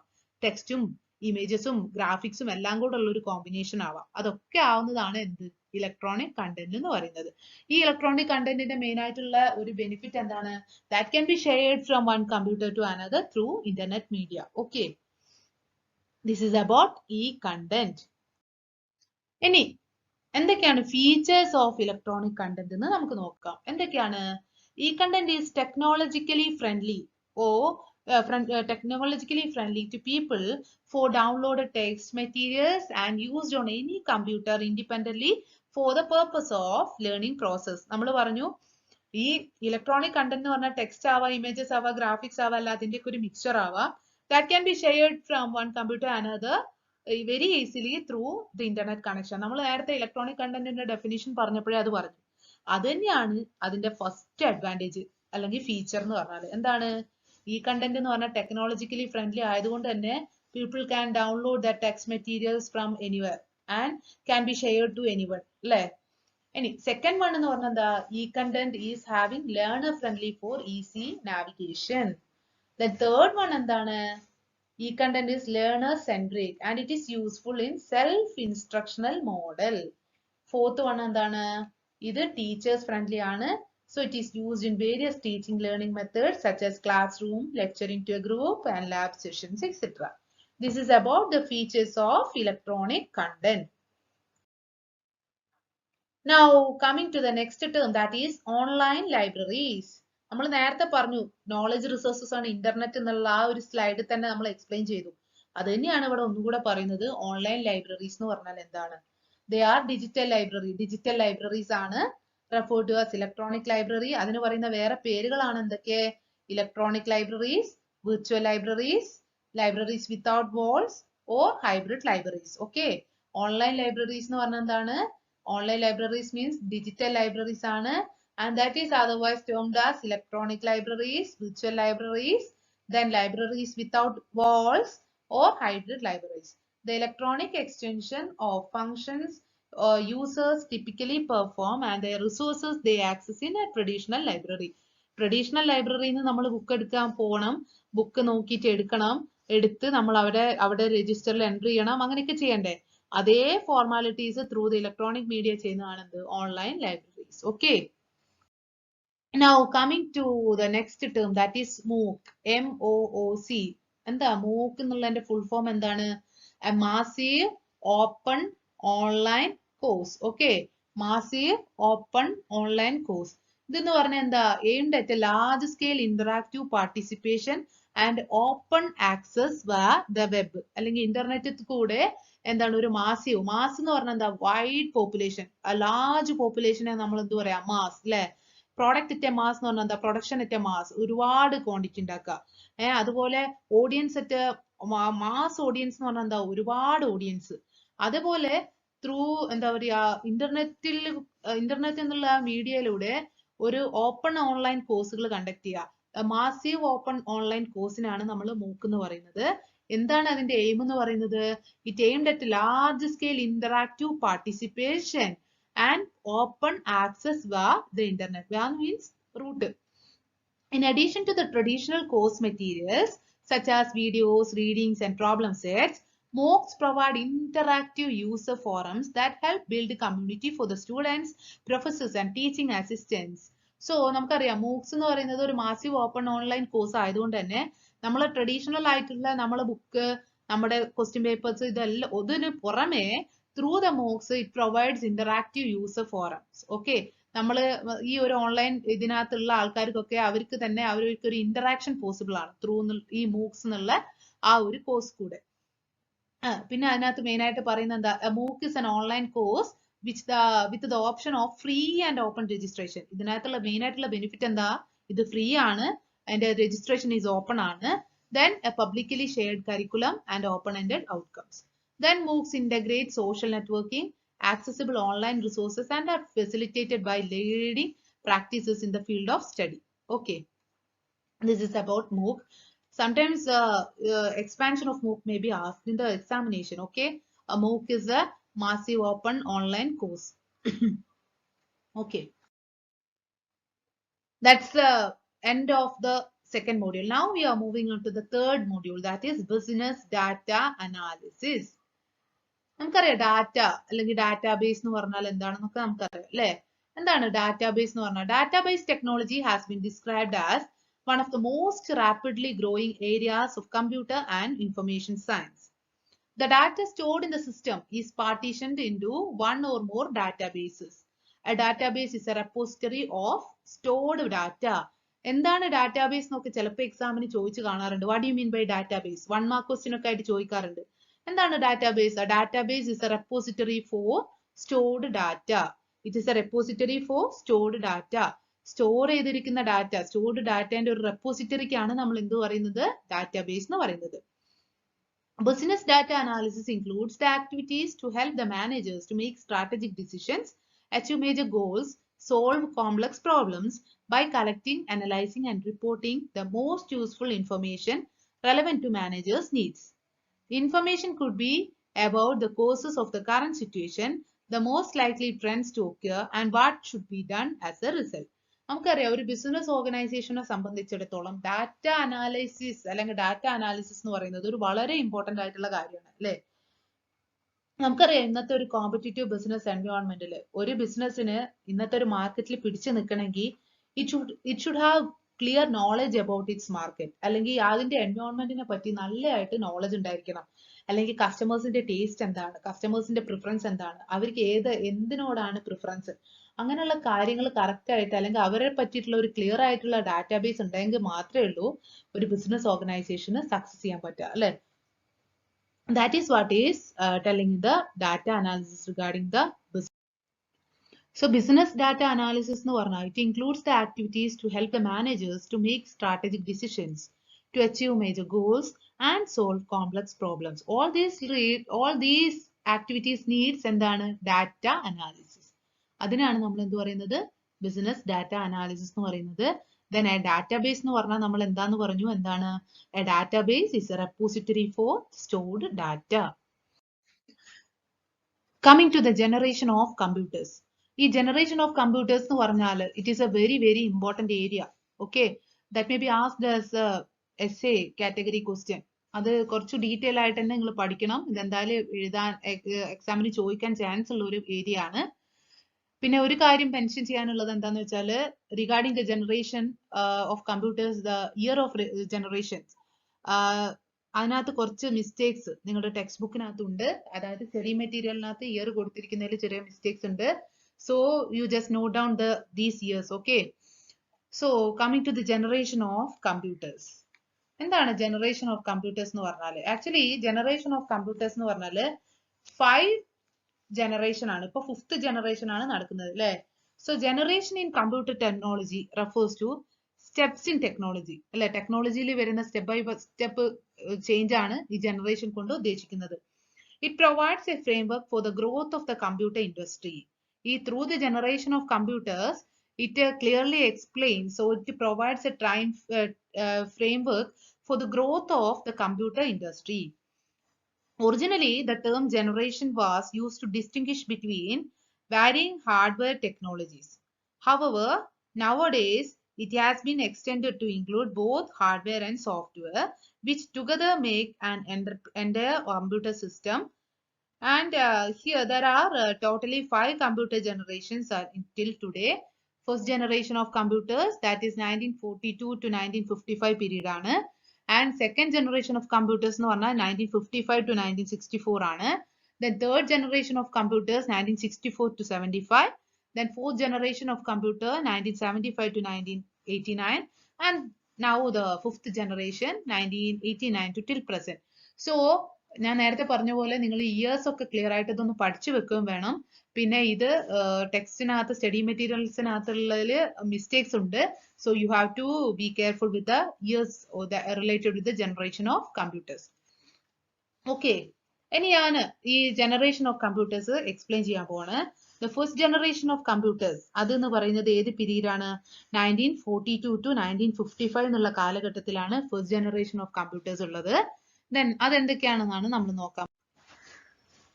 ഓക്കെ, അപ്പോ ഈ ഫസ്റ്റ് ജനറേഷൻ ഉള്ള കമ്പ്യൂട്ടേഴ്സ് അല്ലെങ്കിൽ ഫസ്റ്റ് ജനറേഷൻ കമ്പ്യൂട്ടേഴ്സ് അവരുടെ മെയിൻ ആയിട്ട് അവർ യൂസ് ചെയ്യുന്ന കീ ഹാർഡ്വെയർ ടെക്നോളജി എന്ന് പറയുന്നത് വാക്യൂം ട്യൂബ്സ് ആയിരുന്നു. ഓക്കെ, ഈ ജനറേഷൻ ഓഫ് കമ്പ്യൂട്ടേഴ്സിനകത്തുള്ള മെയിൻ ആയിട്ടുള്ള ഡിഫറൻസ് എന്ന് പറയുന്നത് അതിനകത്ത് യൂസ് ചെയ്ത ടെക്നോളജി അല്ലെങ്കിൽ ഹാർഡ്വെയർ ടെക്നോളജിയിലുള്ള ഡിഫറൻസ് കൊണ്ടാണ് ഈ ജനറേഷൻ ഓഫ് കമ്പ്യൂട്ടേഴ്സ് മെയിൻ ആയിട്ട് നമ്മൾ ഇൻഡിക്കേറ്റ് ചെയ്യുന്നത്. So first generation of computers എന്ന് പറഞ്ഞാൽ it was in the period of 1942 to 1955, and the major technology, hardware technology that was used in that period was എന്താണ്? Vacuum tubes ആയിരുന്നു. പിന്നെ അവരുടെ main ആയിട്ടുള്ള ആ ഒരു ജനറേഷനിലുള്ള കമ്പ്യൂട്ടേഴ്സിന്റെ ക്യാരക്ടറിസ്റ്റിക്സ് എന്ന് പറഞ്ഞാൽ ബൾക്കി ഇൻ സൈസ്, വലിയ സൈസിലുള്ള കമ്പ്യൂട്ടർ ആയിരുന്നു. ദെൻ ഹൈലി അൺറിലയബിൾ ആണ്. Then limited commercial use നെ പറ്റുള്ളൂ. Then commercial production is difficult and costly, difficult to use. അങ്ങനെയുള്ള ഒരുപാട് ബുദ്ധിമുട്ടുകൾ ആണ് ആ ഒരു ജനറേഷനിലുള്ള കമ്പ്യൂട്ടേഴ്സ് സഫർ ചെയ്തത്. Okay, now coming to the second generation, that is in the period of 1955 to 1964, and the main hardware technology used in that second generation of computers was എന്താണ്? Transistors ആയിരുന്നു. First ജനറേഷനിലുള്ള computers use ചെയ്തത് vacuum tubes ആണ്. On the other hand, the second generation of computers use ചെയ്തത് എന്താണ്? Transistors ആണ്. പിന്നെ major ആയിട്ടുള്ള characteristics of second generation of കമ്പ്യൂട്ടേഴ്സിൽ ഉള്ളത് എന്താണ്? അത് comparing to the first generation of computers, it is faster, പിന്നെ കുറച്ച് സ്മോളർ ഇൻ സൈസ് ആയി, പിന്നെ കുറച്ചും കൂടി റിലയബിൾ ആയി, then and easy to program ആയി, then scientific and commercial applicationസിനൊക്കെ യൂസ് ചെയ്ത് തുടങ്ങി. Then it is എന്നാലും അതിന്റെ വലിയൊരു demerits എന്ന് പറയുന്നത് അത് കോസ്റ്റ്ലി ആയിരുന്നു. Okay, this is about the second generation of computers. Now coming to the third generation of computers, that was in the period of 1964 to 1975. ഈ ഒരു പീരീഡില് ഈ ഒരു കമ്പ്യൂട്ടർ ടെക്നോളജി യൂസ് ചെയ്തിരുന്ന ഹാർഡ്വെയർ ടെക്നോളജി എന്ന് പറയുന്നത് ഇന്റഗ്രേറ്റഡ് സർക്യൂട്ട്സ് ആയിരുന്നു. Okay, so first generation of computers that was used vacuum tubes, second ജനറേഷനിൽ transistors ആണ്, തേർഡ് ജനറേഷൻ ഇന്റഗ്രേറ്റഡ് സർക്യൂട്ട്സ് ആണ്. ഈ ഇന്റഗ്രേറ്റഡ് സർക്യൂട്ട്സ് ആയതുകൊണ്ട് തന്നെ ഇതിന്റെ മെയിൻ ആയിട്ടുള്ള ക്യാരക്ടറിസ്റ്റിക്സ് എന്ന് പറയുന്നത് കുറച്ചും കൂടെ ഫാസ്റ്റർ ആയി comparing to first and second generation computers. Then further it is smaller in size, more reliable and easier and cheaper to produce commercially and easier to use, then easier to upgrade. അങ്ങനെയുള്ള ഒരുപാട് features ആണ് ഈ third generation of കമ്പ്യൂട്ടേഴ്സിൻ്റെത്. ഇനി നാലാമത്തെ generation of computers, that was in the period of 1975 to 1989. ഈ ഒരു പീരീഡിൽ use ചെയ്തിരുന്ന ഹാർഡ്വെയർ ടെക്നോളജി എന്ന് പറയുന്നത് മൈക്രോ പ്രോസസ്സേഴ്സ് ആണ്. ഈ മൈക്രോ പ്രോസസ്സേഴ്സ് ആയതുകൊണ്ട് തന്നെ അതിന്റെ മെയിൻ ആയിട്ടുള്ള ക്യാരക്ടറിസ്റ്റിക്സ് എന്ന് പറയുന്നത് ഇത് വളരെ സ്മോൾ സൈസ് ആയി, പിന്നെ അഫോർഡബിൾ ആയി. നമ്മൾ നേരത്തെ ഒക്കെ പറഞ്ഞത് എന്താ? കോസ്റ്റ്ലി ആണെന്ന് പറഞ്ഞില്ലേ? പക്ഷെ ഫോർത്ത് ജനറേഷൻ ഒക്കെ ആയപ്പോൾ തന്നെ അതെന്താണ്? അഫോർഡബിൾ ആണ്. പിന്നെ റിലയബിലിറ്റി നന്നായിട്ട് കൂടി. Then it is easy to use. പിന്നെന്താണ്? More powerful and reliable. പിന്നെ mainframe system. Then totally general purpose machines ആയി. Then easier to produce commercially produce ചെയ്യാനൊക്കെ കുറെ കൂടി ഈസി ആയി മൈക്രോ പ്രോസസ്സേഴ്സ് യൂസ് ചെയ്യാൻ തുടങ്ങിയപ്പോൾ. That is about the fourth generation of computers. Now coming to the last generation, that is fifth generation. That is in the period 1989 to till present. And the main hardware technology or the technology used in the fifth generation of computer is artificial intelligence. And ഇതിനകത്തുള്ള main ആയിട്ടുള്ള benefit എന്താണ്? ഒരു portable computers, then more powerful ആയി, cheap. ഇപ്പൊ നമുക്കറിയാം computers cheaper ആണ്, then reliable and easier to use. അങ്ങനെയുള്ള ഒരുപാട് ഫീച്ചേഴ്സ് ആണ് ഈ 5th generation ഓഫ് കമ്പ്യൂട്ടേഴ്സിനുള്ളത്. So you have to refer detailed explanation about the generation of computers, and it is a very important area. Then ഈ ഒരു generation of കമ്പ്യൂട്ടേഴ്സിൽ ഏത് ടെക്നോളജിയാ use ചെയ്യുന്നതെന്ന് 1 mark ക്വസ്റ്റ്യൻസിനൊക്കെ ചോദിക്കാറുണ്ട് കേട്ടോ. 3rd generation ഓഫ് കമ്പ്യൂട്ടേഴ്സിനകത്ത് യൂസ് ചെയ്ത hardware technology ഏതാ? Integrated circuits. 5th generation artificial intelligence. 1st generation vacuum tubes. ഇതിങ്ങനെ എപ്പോഴും PSC എക്സാമിനൊക്കെ കോമ്പറ്റേറ്റീവ് എക്സാംസിനൊക്കെ ചോദിച്ചു കണ്ടിട്ടുണ്ട്. Technology used in the various generation of computer. So this is about the generation of computers. Now coming to business data analysis. നമ്മൾ first introduction സ്ലൈഡിലേ പറഞ്ഞു data analysis എന്ന് പറയുന്നത് അല്ലെങ്കിൽ analysing data related with the business organisations of the business environment is A very vital important aspect regarding the business organisation അല്ലെ. നമ്മൾ പറഞ്ഞു കസ്റ്റമേഴ്സിന്റെ അല്ലെങ്കിൽ ഒരു കോമ്പറ്റീറ്റീവ് എൻവയോൺമെന്റിനെ പറ്റി നല്ലൊരു ഡാറ്റ അല്ലെങ്കിൽ ഇൻഫർമേഷൻ ഇല്ല എങ്കിൽ it is very difficult for a business organisation to withstand in the market അല്ലെ. അത് നമ്മൾ ഓൾറെഡി എക്സ്പ്ലെയിൻ ചെയ്തു കഴിഞ്ഞു. എന്നാലും നമുക്ക് കുറച്ചും കൂടി ഡീറ്റെയിൽഡ് ആയിട്ടുള്ള എക്സ്പ്ലനേഷൻ പഠിക്കാം. ബിസിനസ് ഡാറ്റ അനാലിസിസ് എന്ന് പറഞ്ഞാൽ business data analysis is a process by which business use statistical methods and technologies for analyzing historical data in order to gain new insight and improve strategic decision making. So business data analysis എന്ന് പറഞ്ഞാൽ it is a process. എന്താണ്? ഒരു process ആണ്. Analyse ചെയ്യുന്ന ഒരു process ആണ്. By which എന്താണ് ചെയ്യുന്നത്? Business use statistical methods and technologies. ഈ ഒരു സ്റ്റാറ്റിസ്റ്റിക്കൽ മെത്തേഡ്സും ടെക്നോളജീസ് ഒക്കെ യൂസ് ചെയ്തിട്ട് ഹിസ്റ്റോറിക്കൽ ഡാറ്റ അനലൈസ് ചെയ്യുക. എന്തിനു വേണ്ടിയിട്ടാണ്? ടു ഗെയിൻ ഇൻസൈറ്റ്, പുതിയ എന്തെങ്കിലും ഇൻഫർമേഷൻ കിട്ടുക. To improve strategic decision making, already എടുത്ത ഡിസിഷൻസിന് അത് ഇംപ്രൂവ്മെന്റ്സ് ഒക്കെ വരുത്താൻ വേണ്ടിയിട്ട് സ്റ്റാറ്റിസ്റ്റിക്കൽ ടൂൾസും അല്ലെങ്കിൽ മെത്തേഡ്സ് അല്ലെങ്കിൽ ടെക്നോളജീസ് യൂസ് ചെയ്തിട്ട് കളക്ട് ചെയ്ത് വെച്ചിരിക്കുന്ന ഹിസ്റ്റോറിക്കൽ ആയിട്ടുള്ള ഡാറ്റ അനലൈസ് ചെയ്യുന്ന ആ ഒരു പ്രോസസ്സിനാണ് നമ്മൾ എന്ത് പറയുന്നത്? ബിസിനസ് ഡാറ്റ അനാലിസിസ് എന്ന് പറയുന്നത്. Then in other words, a data management solution and business intelligence subset refers to the use of methodologies such as data mining, predictive analytics, and data analysis in order to analyze and transform data into useful information, identify and anticipate trends and outcomes, and ultimately make smarter data-driven and business decision. So ഒരു ബിസിനസ്സിന് അതിന്റെ decisions അല്ലെങ്കിൽ decision making എന്നുള്ള ആ ഒരു aspect clear ആക്കാൻ വേണ്ടി അല്ലെങ്കിൽ കറക്റ്റ് ആയിട്ടുള്ള ഡിസിഷൻ മേക്കിംഗ് എടുത്താൽ മാത്രമേ ഉള്ളൂ നമുക്കറിയാം ഏതൊരു ഓർഗനൈസേഷനും സക്സസ് ഉണ്ടാവാൻ പറ്റുക. സോ അങ്ങനെ സക്സീഡ് ചെയ്യണം, മാർക്കറ്റിൽ സക്സീഡ് ചെയ്യണമെങ്കിൽ ബിസിനസ് ഓർഗനൈസേഷൻ ഡാറ്റ കളക്ട് ചെയ്താൽ വെച്ചാൽ മാത്രം പോരാ. ആ ഡാറ്റ പ്രോപ്പർ ആയിട്ട് കളക്ട് ചെയ്ത് അതിനെ അനലൈസ് ചെയ്ത് നല്ലതായിട്ട് അവലോകനം ചെയ്താൽ മാത്രമേ ഉള്ളൂ they have to make some modifications in the decisions that have already taken by the organization. That is what we are telling about this business data analysis. Now coming to the essentials of business data analysis. There are 3 major aspects related to the essentials of business data analysis. First one, descriptive analytics, which analyze historical data to determine how a unit may respond to a set of variables. Second is predictive analytics, which looks at historical data to determine the likelihood of particular future outcomes.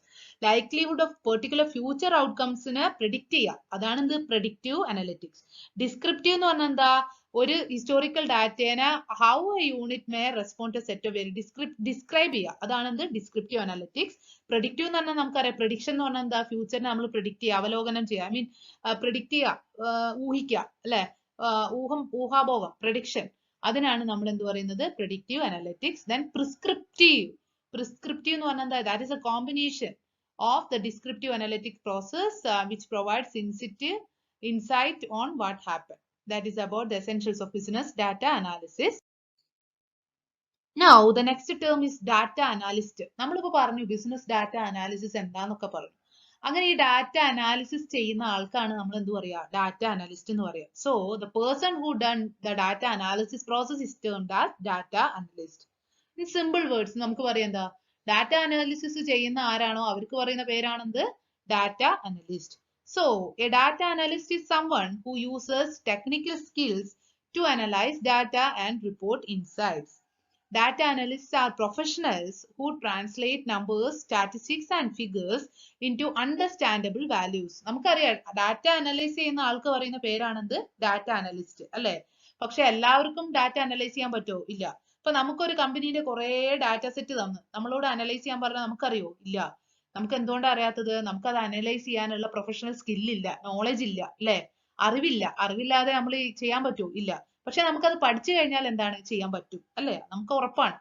അതേപോലെ data analyst എന്ന് പറഞ്ഞാല് അവർ professionals ആണ്. അവരെന്താണ് ചെയ്യുന്നത്? Who translate numbers, statistics and figures in to understandable values. Statistics അല്ലെങ്കിൽ പഴയ വർഷങ്ങളിലെ data അതെല്ലാം എടുത്തിട്ട് അതിനെ എന്താണ് ഒരു അണ്ടർസ്റ്റാൻഡബിൾ വാല്യൂസ്, ഒരു സാധാരണ ആൾക്കാർക്ക് മനസ്സിലാവുന്ന ഒരു സിമ്പിൾ വാല്യൂസിലേക്ക് മാറ്റുക അല്ലെങ്കിൽ സിമ്പിൾ ഫിഗേഴ്സിലേക്ക് മാറ്റിയെടുക്കുന്ന ആൾക്കാർക്ക് പറയുന്ന പ്രൊഫഷണൽസിന് പറയുന്ന പേരാണെന്ത്? Data analyst. So a data analyst collects, stores and interprets data to transform it into valuable business insights that can be used to improve business operations and foster data driven decision making. Since this job role involves passing through data, analyzing, interpreting and primary analytical. So data analyst എന്ന് പറഞ്ഞാൽ അദ്ദേഹം data collect ചെയ്യുന്നുണ്ട്, അത് analyse ചെയ്യുന്നുണ്ട്, interpret ചെയ്യുന്നുണ്ട്. അതാണ് അവരുടെ main ആയിട്ടുള്ള ആസ്പെക്ട്സ്. ഓക്കെ. ഇനി what are the importance of data quality? Improved data quality leads to better decision making across an organization. നമുക്കറിയാം ഇപ്പൊ ഫേക്ക് ഡാറ്റ ആണെങ്കിൽ ആ ഒരു ഫേക്ക് ഡാറ്റേനെ ഡിപ്പെൻഡ് ചെയ്തെടുത്തിരിക്കുന്ന ഇൻഫർമേഷൻസ് അല്ലെങ്കിൽ ഡിസിഷൻസ് ഒക്കെ തെറ്റിപ്പോകും അല്ലെ. സോ എപ്പോഴും ഡാറ്റ എന്ന് പറഞ്ഞാൽ it should be reliable, it should be authenticated അല്ലെ. ഒരു ഓതന്റിസിറ്റി അല്ലെങ്കിൽ അതിനൊരു റിലയബിലിറ്റി ഉണ്ടെങ്കിൽ മാത്രമേ ഉള്ളൂ എന്ത് ഡാറ്റ പെർഫെക്റ്റ് ആവുക, അല്ലെങ്കിൽ ആ ഡാറ്റേനെ ബേസ് നമ്മൾ എടുത്ത ഡിസിഷൻസ് ഒക്കെ കറക്റ്റ് ആവുക അല്ലെ. So there is A high relevance for the quality of data. Improved data quality leads to better decision making across an organization. Data quality is important because without high quality data, you cannot understand or stay in contact with your customers. In this data driven age, it is easier than ever before to find out key information about current and potential customers. So, ഇത് തന്നെയാണ് ഈ ഒരേ കാര്യങ്ങൾ തന്നെയാണ് ഇതിനകത്ത് explain ചെയ്യുന്നത്. ഈ importance of data quality എന്ന് പറഞ്ഞാൽ നമ്മൾ പറഞ്ഞു എപ്പോഴും ഒരു ഡിസിഷൻ നമ്മൾ ഡാറ്റ എന്തിനു വേണ്ടിയിട്ടാണ് ഈ ഡാറ്റ അല്ലെങ്കിൽ പ്രീവിയസ് ഹിസ്റ്റോറിക്കൽ ഡാറ്റ ഒക്കെ യൂസ് ചെയ്യുന്നത് എന്തിനു വേണ്ടിയിട്ടാണ്? അതിന് ഡിപ്പെൻഡ് ചെയ്തിട്ടാണ് നമ്മൾ ഫ്യൂച്ചറിലുള്ള കാര്യങ്ങൾ തീരുമാനിക്കുന്നത് അല്ലെങ്കിൽ ഡിസിഷൻസ് എടുക്കുന്നത്. So there should be the quality of data is very very important for an organization to take strategic decisions. Okay. Now, what do you mean by big data analysis? ഈ big data analysis എന്ന് പറയുന്നത് ഒരു important new term ആണ്, പുതിയൊരു term ആണ്.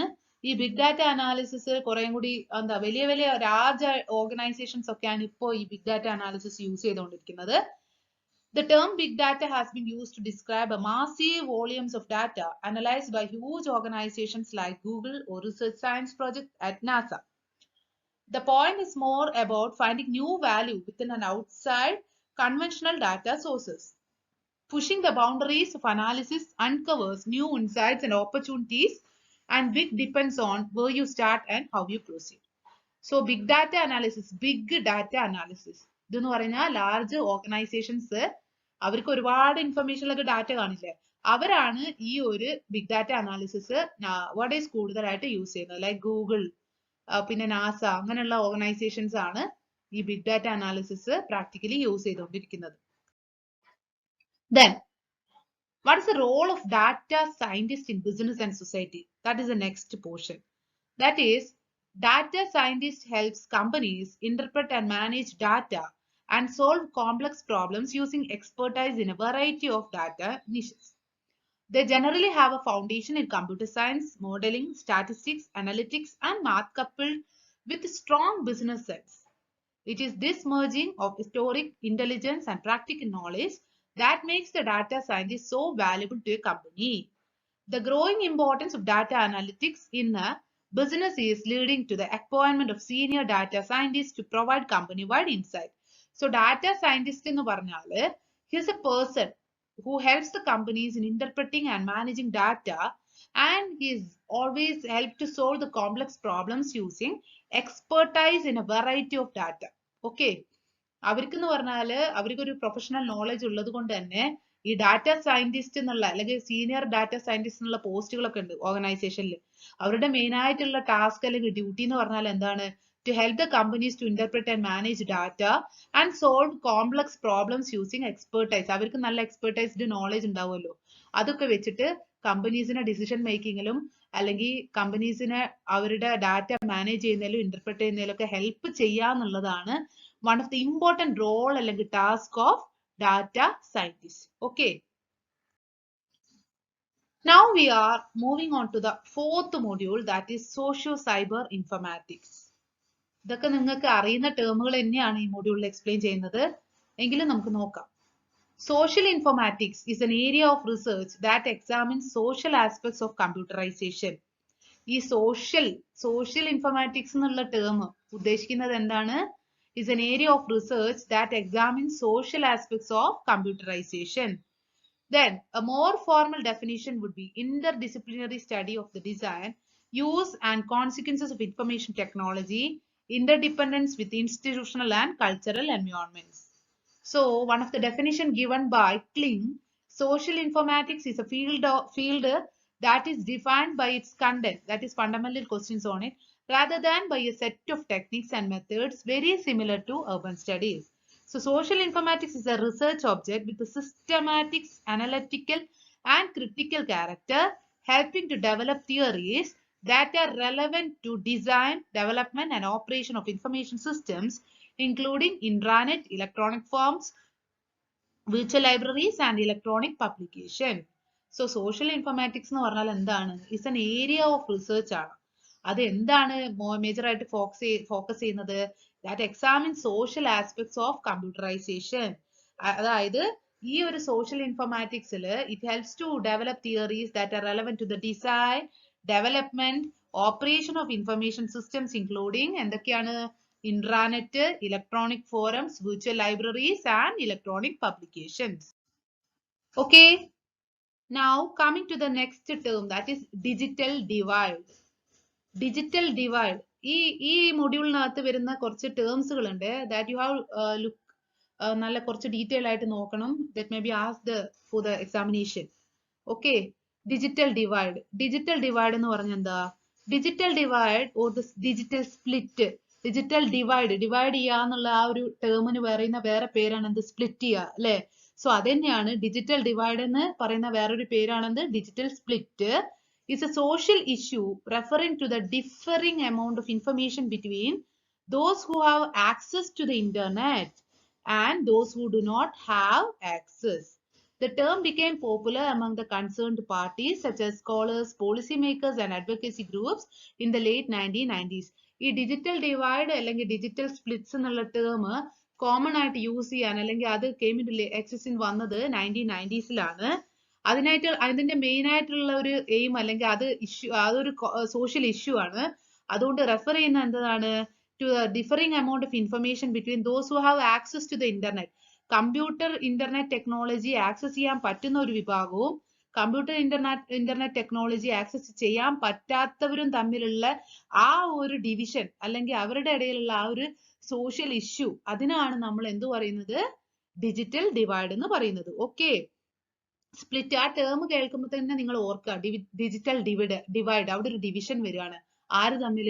Those who have access to the computer technology and those who have not access to the information technology. Digital divide അല്ലെങ്കിൽ digital split. Digital ഡിവൈഡിന് പറയുന്ന വേറൊരു പേരാണ് digital split. And this term is become popular in 1990s. The main aspects അല്ലെങ്കിൽ ഈ social issue of digital divide explains or refer that between the differing amount of information between those who have access to the internet and those who do not have access. The concept of digital divide can be explained from two perspectives. That is, നമ്മൾ പറഞ്ഞത് തന്നെ എന്താണ്? The gap that exists between the countries that have full access to electronic research information and those that do not. Okay. And the difference in the internet literacy and aptitude between citizens of developed versus underdeveloped countries. അത് തന്നെയാണ് main ആയിട്ടുള്ള കാര്യം. Digital divide അല്ലെങ്കിൽ digital slip എന്ന് പറഞ്ഞാല്, split എന്ന് പറഞ്ഞാല്, those who have access to the internet technology and those who do not have access to the internet technology തമ്മിലുള്ള ആ ഒരു ഗ്യാപ്പ് അല്ലെങ്കിൽ ആ ഒരു സ്പ്ലിറ്റിനാണ് നമ്മൾ ഡിജിറ്റൽ ഡിവൈഡ് എന്നുള്ള ടേം കൊണ്ട് ഉദ്ദേശിക്കുന്നത്. ഇനി ഡിജിറ്റൽ നേറ്റീവ്സ്. എന്താണ് നേറ്റീവ്സ്? ഡിജിറ്റൽ നേറ്റീവ്സ് എന്ന് പറഞ്ഞാല് നമുക്കറിയാം, ഇന്നത്തെ ഒരു ജനറേഷനിലുള്ള ആൾക്കാരൊക്കെ എന്താണ് ഡിജിറ്റൽ നേറ്റീവ്സ് ആണ് അല്ലെ? അതിന്റെ അർത്ഥം എന്താണ്?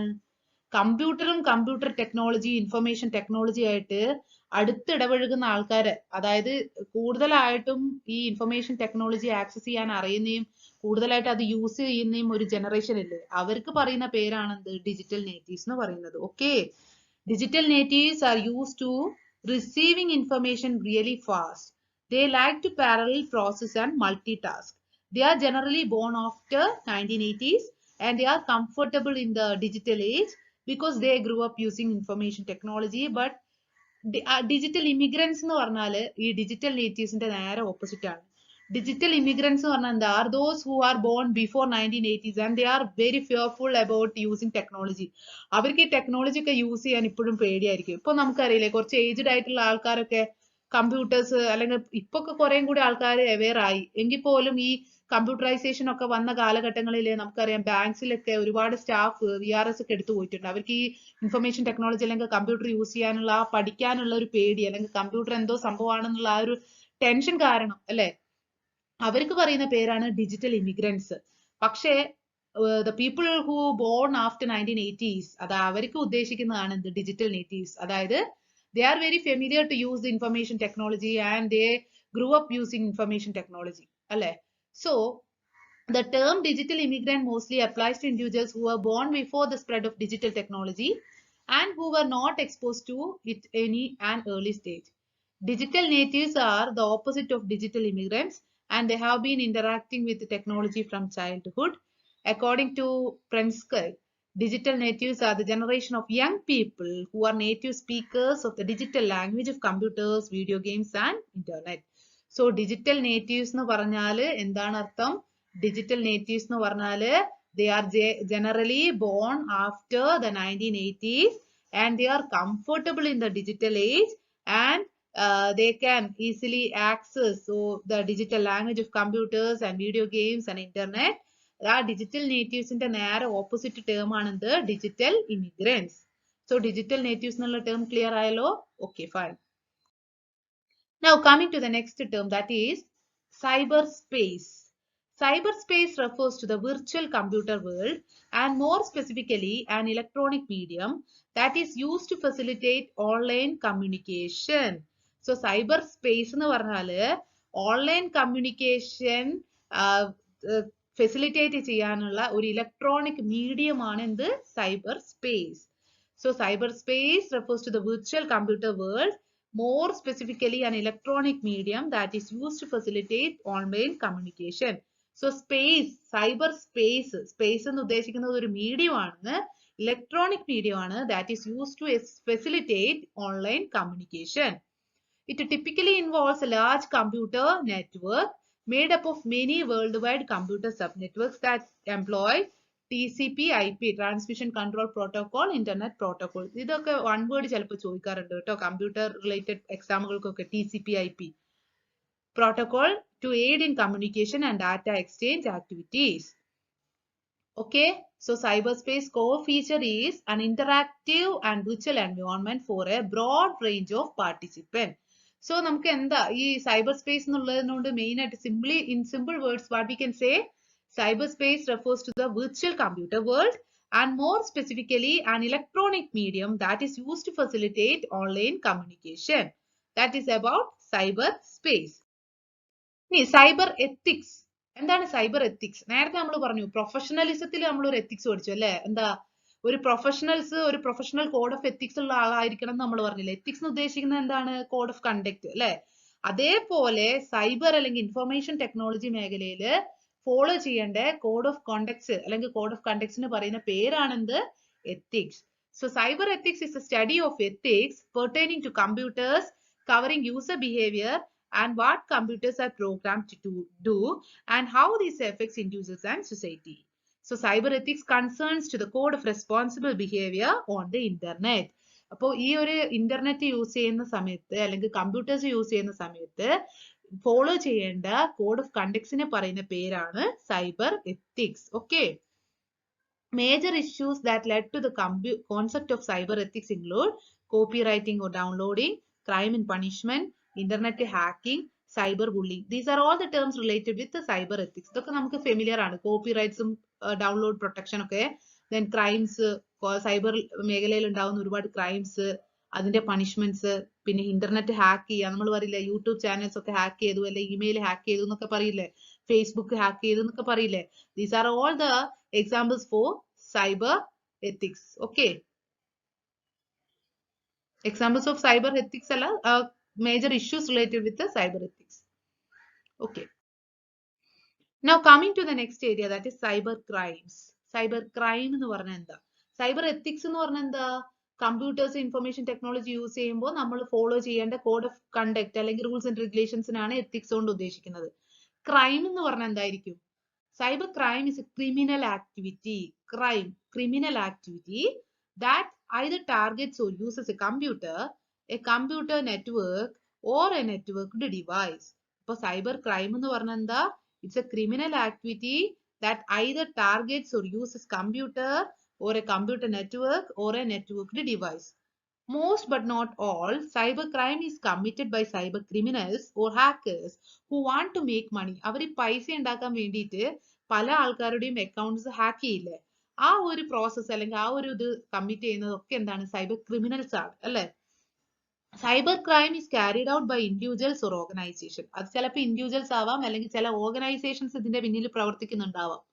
Rarely, cybercrime aims to damage computers for reasons other than profit. ചില സമയത്ത് പ്രോഫിറ്റ് ഉണ്ടാക്കുക അല്ലെങ്കിൽ മണി ഉണ്ടാക്കുക എന്നുള്ളതിനുപരി നശിപ്പിക്കുക, കമ്പ്യൂട്ടേഴ്സിനെ നശിപ്പിക്കുക എന്നുള്ള ഉദ്ദേശത്തോടെയും സൈബർ ക്രൈംസ് ചെയ്യാറുണ്ട്.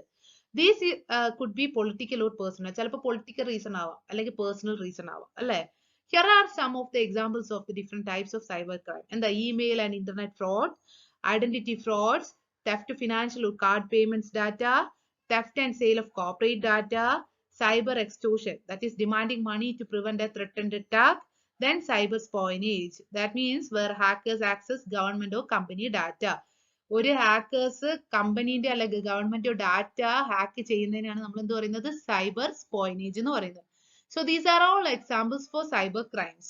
സോ സൈബർ ക്രൈം എന്താണെന്നൊക്കെ നിങ്ങൾക്ക് അറിയുന്ന കാര്യം തന്നെയാണ്. അതിന് എക്സാമ്പിളും ജസ്റ്റ് ഒന്ന് വായിക്കുക, എന്നാൽ നിങ്ങൾക്ക് എക്സാമിന് നന്നായിട്ട് എഴുതാൻ പറ്റും. Okay, cyber crime. ഇനി കാറ്റഗറീസ് ഓഫ് സൈബർ ക്രൈം രണ്ടെണ്ണം ഉണ്ട്. എന്തൊക്കെയാണ്? ക്രിമിനൽ ആക്ടിവിറ്റി ദാറ്റ് ടാർഗറ്റ്സും ഉണ്ട്, criminal activity that uses computers to commit other ക്രൈംസും ഉണ്ട്. These are all the categories of cyber crime. ഇനി എക്സാമ്പിൾസ് നമ്മൾ നേരത്തെ പറഞ്ഞു തന്നെയാണ്. Malware attacks, phishing, distributed DOS attacks or examples of cyber crime. ഇനി സൈബർ ലോസ്. എന്താണ് സൈബർ ലോസ് എന്ന് പറഞ്ഞാൽ? സൈബർ ലോസ് ഇൻ ഇന്ത്യ നമുക്കറിയാം, ഈ ഇപ്പൊ സൈബർ ക്രൈംസ് ഒക്കെ പ്രൊട്ടക്ട് ചെയ്യാൻ വേണ്ടിയിട്ട് ഇൻഫർമേഷൻ ആൻഡ് ടെക്നോളജി ആക്ട് കൊണ്ടുവന്നിട്ടുണ്ട് അല്ലെ. അതിനകത്ത് ഇവര് സൈബർ ക്രിമിനൽസിനെ എന്താണ് ഇപ്പൊ നമ്മൾ കണ്ടുപിടിക്കുകയാണെങ്കിൽ അവർക്ക് തക്കതായ ശിക്ഷ നേടിക്കൊടുക്കുന്നില്ലേ. അങ്ങനെയുള്ള ഈ ഒരു ലോ ഉള്ളത് കൊണ്ടാണ് അവരെയൊക്കെ പിടിക്കാനും അല്ല ഐഡന്റിഫൈ ചെയ്യാനും അവർക്കുള്ള ശിക്ഷ കൊടുക്കാനും ഒക്കെ പറ്റുന്നത്. സോ ഈ സൈബർ ലോസ് എന്ന് പറയുന്നത് in India prevents any crime done using technology where a computer is a tool for cybercrime. The laws for cybercrime protect citizens from dispensing sensitive information to a stranger online. Ever since the introduction to cyber laws in India happened, IT Act 2000 was enacted and amended in 2008, covering different types of crimes under cyber law in India. ഈ ഇന്ത്യയിൽ information and technology act 2000 വന്നതുകൂടിയാണ് cyber law വന്നത്. And അതിനൊരു അമെൻമെന്റ് കൊണ്ടുവന്നിട്ടുണ്ടായിരുന്നു. അത് ഏത് വർഷമാണ്? 2008. Then ഈ ഒരു ആക്ട് പ്രകാരം അല്ലെങ്കിൽ ഈ ഒരു സൈബർ ആക്ട് അല്ലെങ്കിൽ IT Act 2000 മേജർ ആയിട്ട് that act explains the types of cyber crime and it's punishment. Okay, this is about the cyber laws and IT Act 2008. ഇനി what are the objectives of information technology act in India?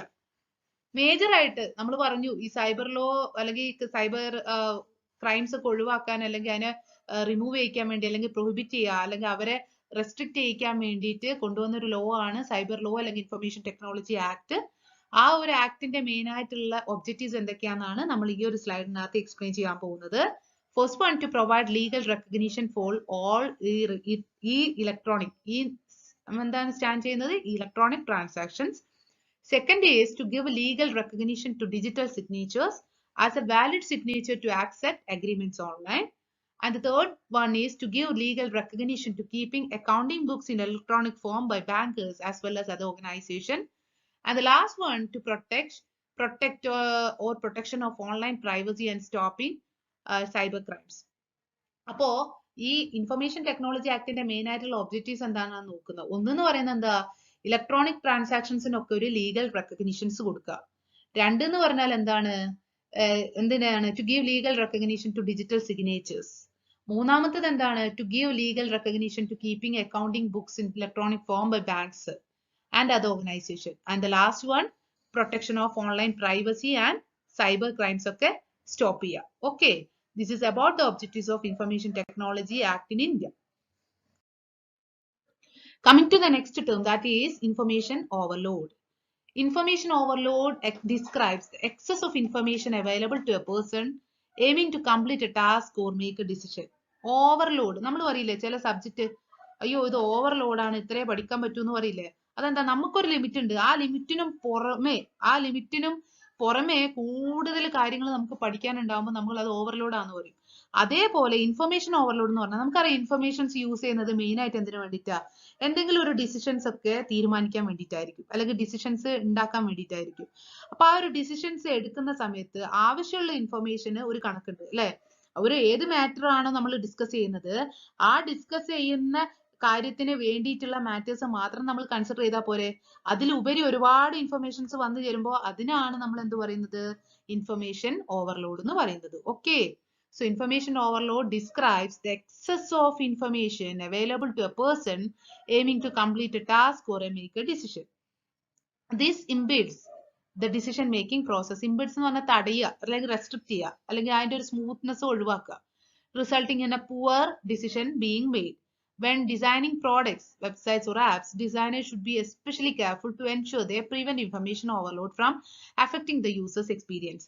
ഈ information overload കൊണ്ടുള്ള main ആയിട്ടുള്ള drawbacks എന്താ, നമുക്ക് ഒരുപാട് information വരുമ്പോഴേ ഏതിന്റെ ബേസിലാണ് ആ കാര്യങ്ങൾ തീരുമാനിക്കേണ്ടതെന്ന് കറക്റ്റ് ആയിട്ട് പറയാൻ പറ്റണമെന്നില്ല അല്ലെ.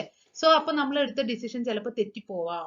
അതേപോലെ ഇപ്പൊ ഞാൻ വേറൊരു എക്സാമ്പിൾ പറയുകയാണെങ്കിൽ, നമ്മളിപ്പോ ഒരു ഡ്രസ്സ് വാങ്ങാനായിട്ട് ഒരു ഷോപ്പ് കയറി. ഇപ്പൊ ഷോപ്പ് കയറി വലിയ സെലക്ഷൻ ഒന്നും ഇല്ല നമുക്ക്, അപ്പൊ നമ്മൾ എന്താണ്, അവിടെ കാണുന്നതിൽ ഒന്നോ രണ്ടോ എണ്ണം നമ്മൾ സെലക്ട് ചെയ്യും. പക്ഷേ ഓൺ ദ അതർ ഹാൻഡ് ഒരുപാട് വൈഡ് വെറൈറ്റി ഓഫ് ബ്രാൻഡ്സും ഒരുപാട് കളക്ഷൻസും ഉള്ള ഒരു ഷോപ്പാണെങ്കിൽ നമുക്ക് ഏത് എടുക്കണമെന്ന് നമ്മൾ അവിടെ എന്താണ് കൺഫ്യൂഷൻ ആയിട്ട് നിന്നുപോയില്ലേ. ആ ഒരു അതേ സാധനമാണ് ഈ ഇൻഫർമേഷൻ ഓവർലോഡിൽ എക്സ്പ്ലെയിൻ ചെയ്യുന്നത്. അതായത് ഇൻഫർമേഷൻ ഓവർലോഡ് എന്ന് ഉദ്ദേശിക്കുന്നത് എന്താണ്, excess of information available to a person aiming to complete a task or make a decision. Have I made myself clear to you? ഇനി ഈ കമ്പ്യൂട്ടർ ടെക്നോളജി റിലേറ്റ് ചെയ്തിട്ടുള്ള ഹെൽത്ത് ഇഷ്യൂസ് എന്തൊക്കെയാണെന്നാണ് നമ്മൾ നെക്സ്റ്റ് പറയാൻ പോകുന്നത്. നമുക്കറിയാം, നമുക്ക് ആലോചിച്ചാൽ തന്നെ അറിയുന്ന കാര്യങ്ങളാണ് ഇനി പറയാൻ പോകുന്നത്. ഫിസിക്കൽ പ്രോബ്ലംസും ഉണ്ട്, സൈക്കോളജിക്കൽ പ്രോബ്ലംസും ഉണ്ട്. കമ്പ്യൂട്ടേഴ്സ് കൂടുതലായിട്ട് യൂസ് ചെയ്യുന്നത് കൊണ്ട്, അല്ലെങ്കിൽ ഇൻഫർമേഷൻ ടെക്നോളജിയിൽ കൂടുതൽ നമ്മൾ അഡിക്റ്റഡ് ആയി പോകുന്നത് കൊണ്ടുള്ള ഹെൽത്ത് ഇഷ്യൂസ് എന്തൊക്കെയാണെന്നാണ് നമ്മൾ പറയാൻ പോകുന്നത്. അതിനകത്ത് ഫസ്റ്റ് രണ്ട് രീതിയിൽ അത് ക്ലാസിഫൈ ചെയ്തിട്ടുണ്ട്. ഫിസിക്കൽ പ്രോബ്ലംസും ഉണ്ട്, സൈക്കോളജിക്കൽ പ്രോബ്ലംസ് ഉണ്ട്. ഫിസിക്കൽ പ്രോബ്ലംസ് എന്തൊക്കെയാണ്, റിപ്പിറ്റേറ്റീവ് സ്ട്രെയിൻ ഇഞ്ചുറി വരാം, ദെൻ കമ്പ്യൂട്ടർ വിഷൻ സിൻഡ്രം വരാം, റേഡിയേഷൻ നമുക്ക് സംഭവിക്കാം, ദെൻ സ്ലീപ്പിംഗ് ഡിസോർഡേഴ്സ് ഉണ്ടാവാം, loss of attention and stress കൂടാം, then computers and printers problem due to inactivity. Okay, ചിലപ്പോൾ കമ്പ്യൂട്ടറും പ്രിന്ററും തന്നെ കേടായി പോകും നമ്മൾ യൂസ് ചെയ്ത് അല്ലെ. These are all the physical problems related with the computer use. Then what are the important psychological problems? എന്തൊക്കെയാ, fear of technology, then computer anxiety. ഇതൊക്കെ ഒരു ഡിസോർഡർ ആണ് കേട്ടോ. കമ്പ്യൂട്ടർ യൂസ് ചെയ്യുന്നതുകൊണ്ടുള്ള കൂടുതലായിട്ട് യൂസ് അല്ലെങ്കിൽ കൂടുതലായിട്ട് അഡിക്റ്റ് ആയി പോകുന്നതുകൊണ്ടുള്ള പ്രോബ്ലംസ് ആണ്. ഇന്റർനെറ്റ് അഡിക്ഷൻ, ഇത് നിങ്ങൾക്ക് കൂടുതൽ എക്സ്പ്ലനേഷൻ ഒന്നും വേണ്ടാലോ, വായിച്ചാൽ തന്നെ എഴുതാൻ പറ്റും. These are all the health issues related with the use of information technology. Now coming to the next term, that is e-waste and green computing. E-waste, എന്നുള്ള ടേം എന്താ, ഇലക്ട്രോണിക് വേസ്റ്റ്. എന്താ സംഭവം, E-waste is a popular name for electronic products nearing to the end of their useful life. നമുക്കറിയാം, ഇപ്പൊ നമ്മൾ phone updated versions അല്ലെങ്കിൽ പുതിയ models വരുന്ന സമയത്ത് നമ്മൾ ആ ഫോണ് ഒന്നില്ലെങ്കിൽ അത് വീട്ടിൽ തന്നെ വെച്ചിട്ട് നമ്മൾ പുതിയത് വാങ്ങും, അല്ലെങ്കിൽ നമ്മളത് വിൽക്കും അല്ലെ. എന്നാലും at the end of its life അത് മാക്സിമം യൂസ് ചെയ്യാൻ പറ്റിയാലും ഒരു പരിധിയില്ലേ, എങ്കിലും അതിന്റെ അവസാന കാലഘട്ടം, അതായത് ഇപ്പൊ നമ്മള് വീട്ടിൽ തന്നെ ഇപ്പൊ ഒരുപാട് ആൾക്കാരുടെ വീട്ടിൽ കാണാം എന്താണ് ഈ കമ്പ്യൂട്ടേഴ്സ്, ലാപ്ടോപ്സ് ഒക്കെ വരുന്നതിന്റെ മുന്നേ നമ്മളെ പഴയ ഡെസ്ക്ടോപ്പ് കമ്പ്യൂട്ടേഴ്സ് ഇല്ലേ, അതൊക്കെ ചില വീട്ടിലൊക്കെ കാണാം എന്താ ഷെൽഫിനകത്ത് ഇങ്ങനെ വെച്ചിട്ടുണ്ടാവും. അതൊന്നും നമുക്ക് എന്താണ് എവിടെയും എടുത്ത് കളയാൻ പറ്റാത്തൊരവസ്ഥ അല്ലെ, അതിനെ ഡിസ്പോസ് ചെയ്യാൻ ഒഴിവാക്കാൻ പറ്റുന്നില്ല. ആ ഒരു പ്രോബ്ലം അല്ലെങ്കിൽ ആ ഒരു ആസ്പെക്ട് ആണ് ഇലക്ട്രോണിക് വേസ്റ്റ് കൊണ്ട് ഉദ്ദേശിക്കുന്നത്. മനസ്സിലായോ? So e-waste is a popular name for electronic products nearing the end of their useful life. ഒരു ഇലക്ട്രോണിക് പ്രോഡക്ട്സ് അതിന്റെ യൂസ്ഫുൾ ലൈഫിന്റെ മാക്സിമം യൂസ് ചെയ്ത് കഴിഞ്ഞിട്ട് എൻഡിൽ എത്തുന്ന സമയത്ത് ഉണ്ടാവുന്ന ഒരു പോപ്പുലർ ആയിട്ടുള്ള നെയിമാണിത് electronic waste. E-waste for short or e-waste waste electrical and electronic equipment is the term used to describe old end of life or discarded appliances using electricity. It includes എന്തൊക്കെയാവാം, computers, consumer electronics, fridges etcetera which have been disposed of by their origin. Okay, this is about e-waste. Then coming to the next term, that is green computing. It is a recent trend and an evolving field aiming towards the sustainable future uses. Different approaches have been established as possible directions towards green computing. Green computing is an eco-friendly and environmentally responsible way of using the computers. It is also defined as the designing, usage and disposing of the e-waste in such a manner that it leaves a minimal impact on the environment. Okay, ഈ electronic equipments നമ്മൾ പറഞ്ഞു which is ഈ electronic materials അത് use ചെയ്യാൻ പറ്റാതെ ആവുമ്പോൾ അതിന്റെ ഒരു വേസ്റ്റ് ഡിസ്പോസൽ എന്ന് പറയുന്നത് വളരെ ബുദ്ധിമുട്ടാണ് അല്ലെ. അപ്പൊ ഈ ഗ്രീൻ കമ്പ്യൂട്ടിംഗ് എന്നുള്ള ഒരു കോൺസെപ്റ്റിൽ ഉദ്ദേശിക്കുന്നത് എന്താന്ന് വെച്ചാല് എന്താണ്, ഒരു എക്കോ ഫ്രണ്ട്ലി അല്ലെങ്കിൽ എൻവയോൺമെന്റലി responsible way of using the computers ആണ്. And it is also defined as a designing, usage and disposing of electronic waste in such a manner that it leaves a minimal impact on the environment.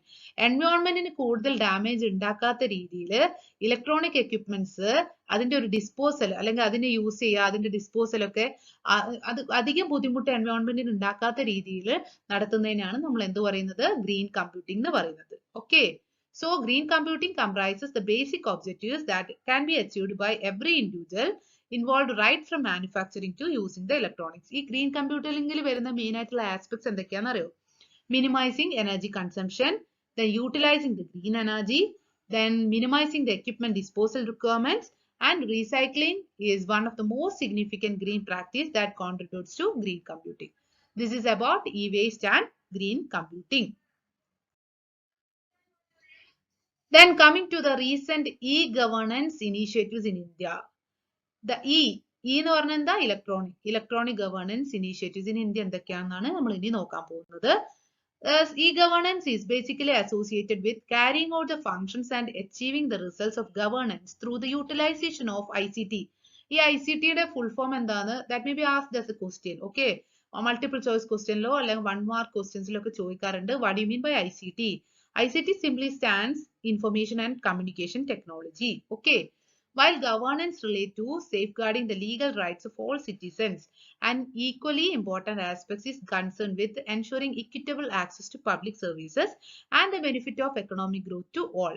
So electronic governance എന്ന് പറഞ്ഞാൽ government, നമുക്കറിയാം ഗവൺമെന്റിന്റെ ഒരുവിധം കാര്യങ്ങളിലൊക്കെ, അതായത് എന്താണ്, ഒരു public സർവീസുകളിലൊക്കെ through the electronic media public സർവീസുകളൊക്കെ അതിന്റെ സൊസൈറ്റിക്ക് അല്ലെങ്കിൽ പബ്ലിക്കിന് ആക്സസ് ചെയ്യാൻ പറ്റുന്ന ആ ഒരു പ്രൊസീജിയേഴ്സ് അല്ലെങ്കിൽ ആ ഒരു ഇനീഷ്യേറ്റീവ്സ് ടേക്കൺ ബൈ ദ ഗവൺമെന്റിനാണ് നമ്മൾ എന്ത് പറയുന്നത്, ഈ ഗവേണൻസ് എന്ന് പറയുന്നത്.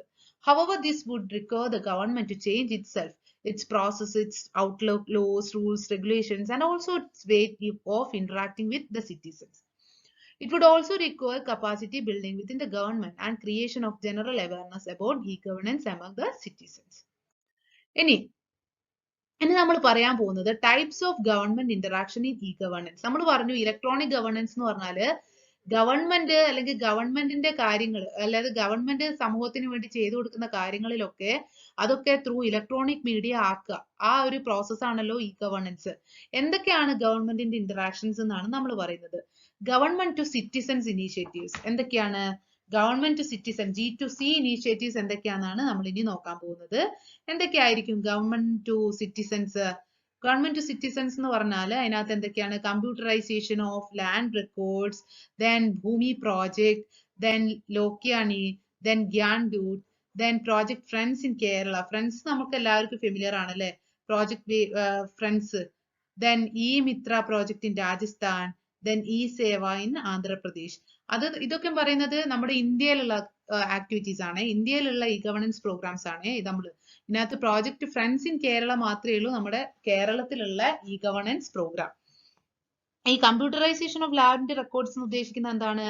ഈ ലാൻഡ് ഓണേഴ്സിനൊക്കെ get computerised copy of ownership, crop and tenancy and updated copies of records of rights on demand, അതൊക്കെ കിട്ടാൻ പറ്റുന്നുണ്ട്. ദെൻ ഭൂമി പ്രോജക്ട് എന്താണ്? Online delivery of land records. ഈ self sustainable e governance project for the computerised delivery of 20 million rural land loads to 6.7 million farmers through 177 government owned kiosks in the state of Karnataka. ഇത് കർണാടകയിലുള്ള ഒരു project ആണ്. അത് എന്തിനു വേണ്ടിയിട്ടാണ് aim ചെയ്തത്? ഭൂമി project online delivery of land records ആണ്. Then ഗ്യാൻഡ്യൂട്ട്. ഗ്യാൻഡ്യൂട്ട് എന്ന് പറയുന്നത് എന്താണ്? It is N internet based intranet based government to citizen service delivery initiative ആണ്. And it was initiated by Dhar districts of Madhya Pradesh in January 2000. അതിന് രണ്ട് എയിമുകളാണ് ഉള്ളത്. എന്താണ്? providing relevant information to the rural population and acting as an interface between the district administration and the people. ഈ പ്രോജക്ട്സിനെ പറ്റിയൊക്കെ നിങ്ങൾ കുറച്ച് detail ആയിട്ട് study material നോക്കി വായിക്കണം. കാരണം ഇതൊക്കെ കുറച്ചും കൂടി ഡീറ്റെയിൽ ആയിട്ട് എഴുതണം. കാരണം ഇത് എക്സാമിന് ചോദിക്കാൻ ചാൻസ് ഉള്ള ഒരു ഏരിയ ആണ്. എന്താണ് E governance? What are the different types of government interaction in E governance? അതിനകത്ത് G2C ആണ് നമ്മളിപ്പോൾ എക്സ്പ്ലെയിൻ ചെയ്യുന്നത്.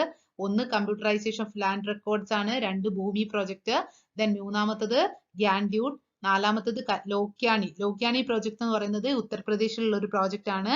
അത് എയിം ചെയ്യുന്നത് എന്താണ്? Public private partnership project at Sitapur district in Uttar Pradesh, which was initiated in the year 2004. And its objective is to provide a single window, self-sustained and e-governance solution with regard to handling of grievance, land record maintenance and providing a mixture of essential services. Then project Friends. Friends നമുക്ക് എല്ലാവർക്കും familiar ആണല്ലേ? ഫ്രണ്ട്സിന്റെ full form എന്താണെന്ന് ആരെങ്കിലും അറിയോ? Fast, reliable, instant, efficient network for the disbursement of services. So you should be familiar with the term friends. ഫ്രണ്ട്സിനകത്ത് ഉള്ള ലെറ്റേഴ്സിന്റെ ഒക്കെ എക്സ്പാൻഷൻ നിങ്ങൾ അറിഞ്ഞിരിക്കണം. Fast, reliable, instant, efficient network for the disbursement of services എന്നുള്ളതാണ് ഫ്രണ്ട്സ് എന്നുള്ള ടേമിന്റെ full form. That is a single window facility providing citizens the means to pay taxes and other financial dues to the state government. And the services are provided through Friends Janaseva Kendrams located in the district headquarters. Okay. Then E-Mitra എന്നുള്ള project രാജസ്ഥാനിലുള്ളതാണ്. അതിന്റെ main ആയിട്ടുള്ള aim എന്ന് പറഞ്ഞാൽ എന്താണ്? It is an integrated project to facilitate the urban and rural masses with the maximum possible services related to different state governments. Okay. Then last one, E-Seva. That is a program initiated by the Andhra Pradesh government. And this project is designed to provide government to citizen and e-business to citizen services. And the highlight of E-Seva project is that all the services are delivered online customer citizens by connecting them to the respective government departments and providing online information at the point of delivery. This is about government to citizen initiatives. Now coming to government to business initiatives. അതിനകത്ത് രണ്ടെണ്ണമാണ് main ആയിട്ട് പറയുന്നത്. ഈ procurement project in Andhra Pradesh and Gujarat to reduce, അതിന്റെ main ആയിട്ടുള്ള aim എന്താണ്? Government to business, that is to reduce the time and cost of doing business for vendors and government. Then MCA 21, that is ministry of corporate affairs. ഈ MCAന്റെ full form എന്താണ്? Ministry of corporate affairs. The project aims at providing easy and secure online access to all registry related services provided by the Union Ministry of Corporate Affairs to corporates and other stakeholders at any time and in a manner that best suits them. പിന്നെ government initiatives ആണ്. അതിനകത്ത് Khajane project in കർണാടകയുണ്ട്, smart go that is Andhra Pradesh ഗവൺമെന്റിന്റെ ഉണ്ട്. ഈ first one Khajane project in Karnataka aim ചെയ്യുന്നത് എന്താണ്? treasury computerization project of the government of Karnataka. The project has resulted in the computerization of the entire treasury related activities of the state government, and the system has the ability to track every activity right from the proposal of the state budget to the point of rendering accounts to the government.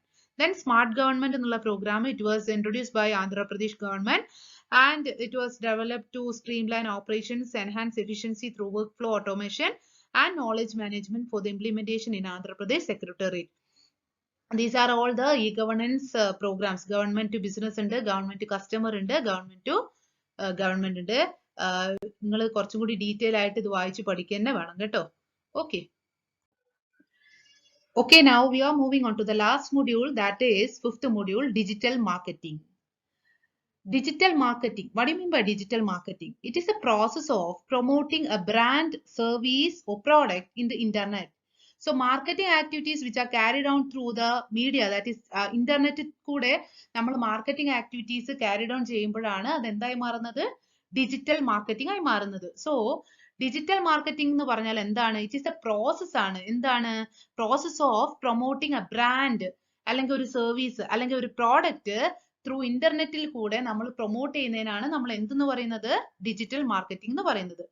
In simple words, what we can say is digital marketing differs from traditional marketing in that it involves the use of online channels and methods that enable business and organizations to monitor the success of their marketing campaigns, often in real time, to better understand what does and does not work. So നമുക്ക് simple വേർഡ്സിൽ എന്താ പറയാ, digital marketing എന്ന് പറഞ്ഞാൽ എന്താ? Marketing എന്ന് പറഞ്ഞാൽ എന്താ? Exchanging of goods and services to the producer to the ultimate consumers, അല്ലെ? അല്ലെങ്കിൽ എന്താ ആ ഒരു മാർക്കറ്റിംഗ് ആക്ടിവിറ്റീസിൽ നമ്മൾ ഡിജിറ്റൽ മീഡിയ അല്ലെങ്കിൽ ഇന്റർനെറ്റ് യൂസ് ചെയ്യുന്നതിനാണ് നമ്മൾ എന്തെന്ന് പറയുന്നത്, ഡിജിറ്റൽ മാർക്കറ്റിംഗ് എന്ന് പറയുന്നത്. Okay, now coming to the advantages and disadvantages of digital marketing. Advantages എന്തൊക്കെയായിരിക്കും? Global reach, lower cost, then trackable അല്ലെങ്കിൽ measurable results, then personalization, then it is open, then improved conversation rates. ഇതിനൊന്നും വലിയ detailed ആയിട്ടുള്ള explanation വേണ്ട, നമുക്ക് അറിയാവുന്ന തന്നെയാണ്. Then now coming to the disadvantages or limitation. എന്തൊക്കെയായിരിക്കും? സ്കിൽസ് ആൻഡ് ട്രെയിനിങ് വേണം, അല്ലേ? ഇത് then ടൈം കൺസ്യൂമിംഗ് ആണ്. ഇങ്ങനെ ഒരു അഡ്വർടൈസ്മെന്റ് പ്രൊമോട്ട് ചെയ്യുക എന്നുള്ള അല്ലെങ്കിൽ പ്രൊമോഷൻ ഫസ്റ്റ് ഉണ്ടാക്കുക എന്ന് പറയുന്നത് ഒരു ടൈം കൺസ്യൂമിംഗ് ടാസ്ക് ആണ്. പിന്നെന്ന് പറഞ്ഞാൽ high competition, compliance and feedback, then security and privacy issues. These are all the advantages and limitations of digital marketing. Okay, coming to the next term, that is business models in digital marketing. ഇത് ഒരു important area ആണ്, എക്സാമിനൊക്കെ ചോദിച്ച് കാണാറുള്ള ഒരു area ആണ് കേട്ടോ. So business to business ആണ് first one. Business to business എന്ന് പറഞ്ഞാല് it refers to commerce between two business organization. Okay, ഒരു ബിസിനസ് ഓർഗനൈസേഷൻ വേറൊരു ബിസിനസ് ഓർഗനൈസേഷന് ഗുഡ്സ് ആൻഡ് സർവീസസ് ട്രാൻസ്ഫർ ചെയ്യുമ്പോഴാണ് എന്തുണ്ടാവുന്നത്, ബിസിനസ് ടു ബിസിനസ്. ഒരു എക്സാമ്പിൾ പറയുകയാണെങ്കിൽ ഹോൾസെയിലർ റീറ്റെയിലർക്ക് പ്രോഡക്ട്സ് കൈമാറ്റുക. അപ്പൊ അത് രണ്ടും ബിസിനസ് ടേംസ് അല്ലേ, ബിസിനസ് ഓർഗനൈസേഷൻസ് അല്ലേ, അതാണ് ബിസിനസ് ടു ബിസിനസ്. ഇനി രണ്ടാമത്തേത് എന്താണ്, ബിസിനസ് ടു കസ്റ്റമർ. ഇവിടെ എന്ന് പറഞ്ഞാൽ എന്താണ്, ഒരു ബിസിനസ് ഓർഗനൈസേഷൻ നേരെ കസ്റ്റമറിന് ഡയറക്റ്റ് ആയിട്ട് അതിന്റെ പ്രോഡക്ട്സ് മാർക്കറ്റ് ചെയ്യുന്നതിനാണ് നമ്മൾ എന്ത് പറയാ, ബിസിനസ് ടു കസ്റ്റമർ എന്ന് പറയുന്നത്. ഓക്കെ, ഇനി മൂന്നാമത്തേത് എന്താണ്, customer to customer. Customer to customer പറഞ്ഞാൽ എന്താണ്, കസ്റ്റമർ ടു കസ്റ്റമർ അല്ലെങ്കിൽ consumer to consumer is a business model that facilitates the transaction of products or services between customers. Okay, here the consumer to consumer or C2C is the business model that facilitates commerce between private individuals. രണ്ട് customers തമ്മിലുള്ള transactions ആണ് അല്ലെങ്കിൽ marketing ആണ് ഈ customer to customer അല്ലെങ്കിൽ C2C മോഡലിൽ നടക്കുന്നത്. ഇനി ബിസിനസ് ടു എംപ്ലോയീസ്, B2E എന്താന്ന് നോക്കാം.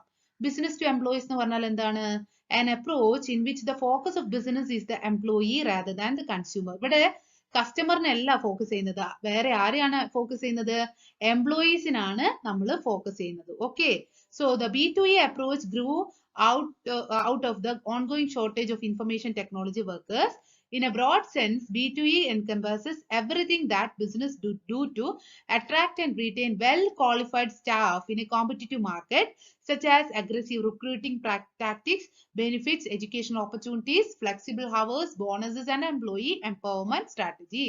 So, with a business organization, it directly markets towards employees.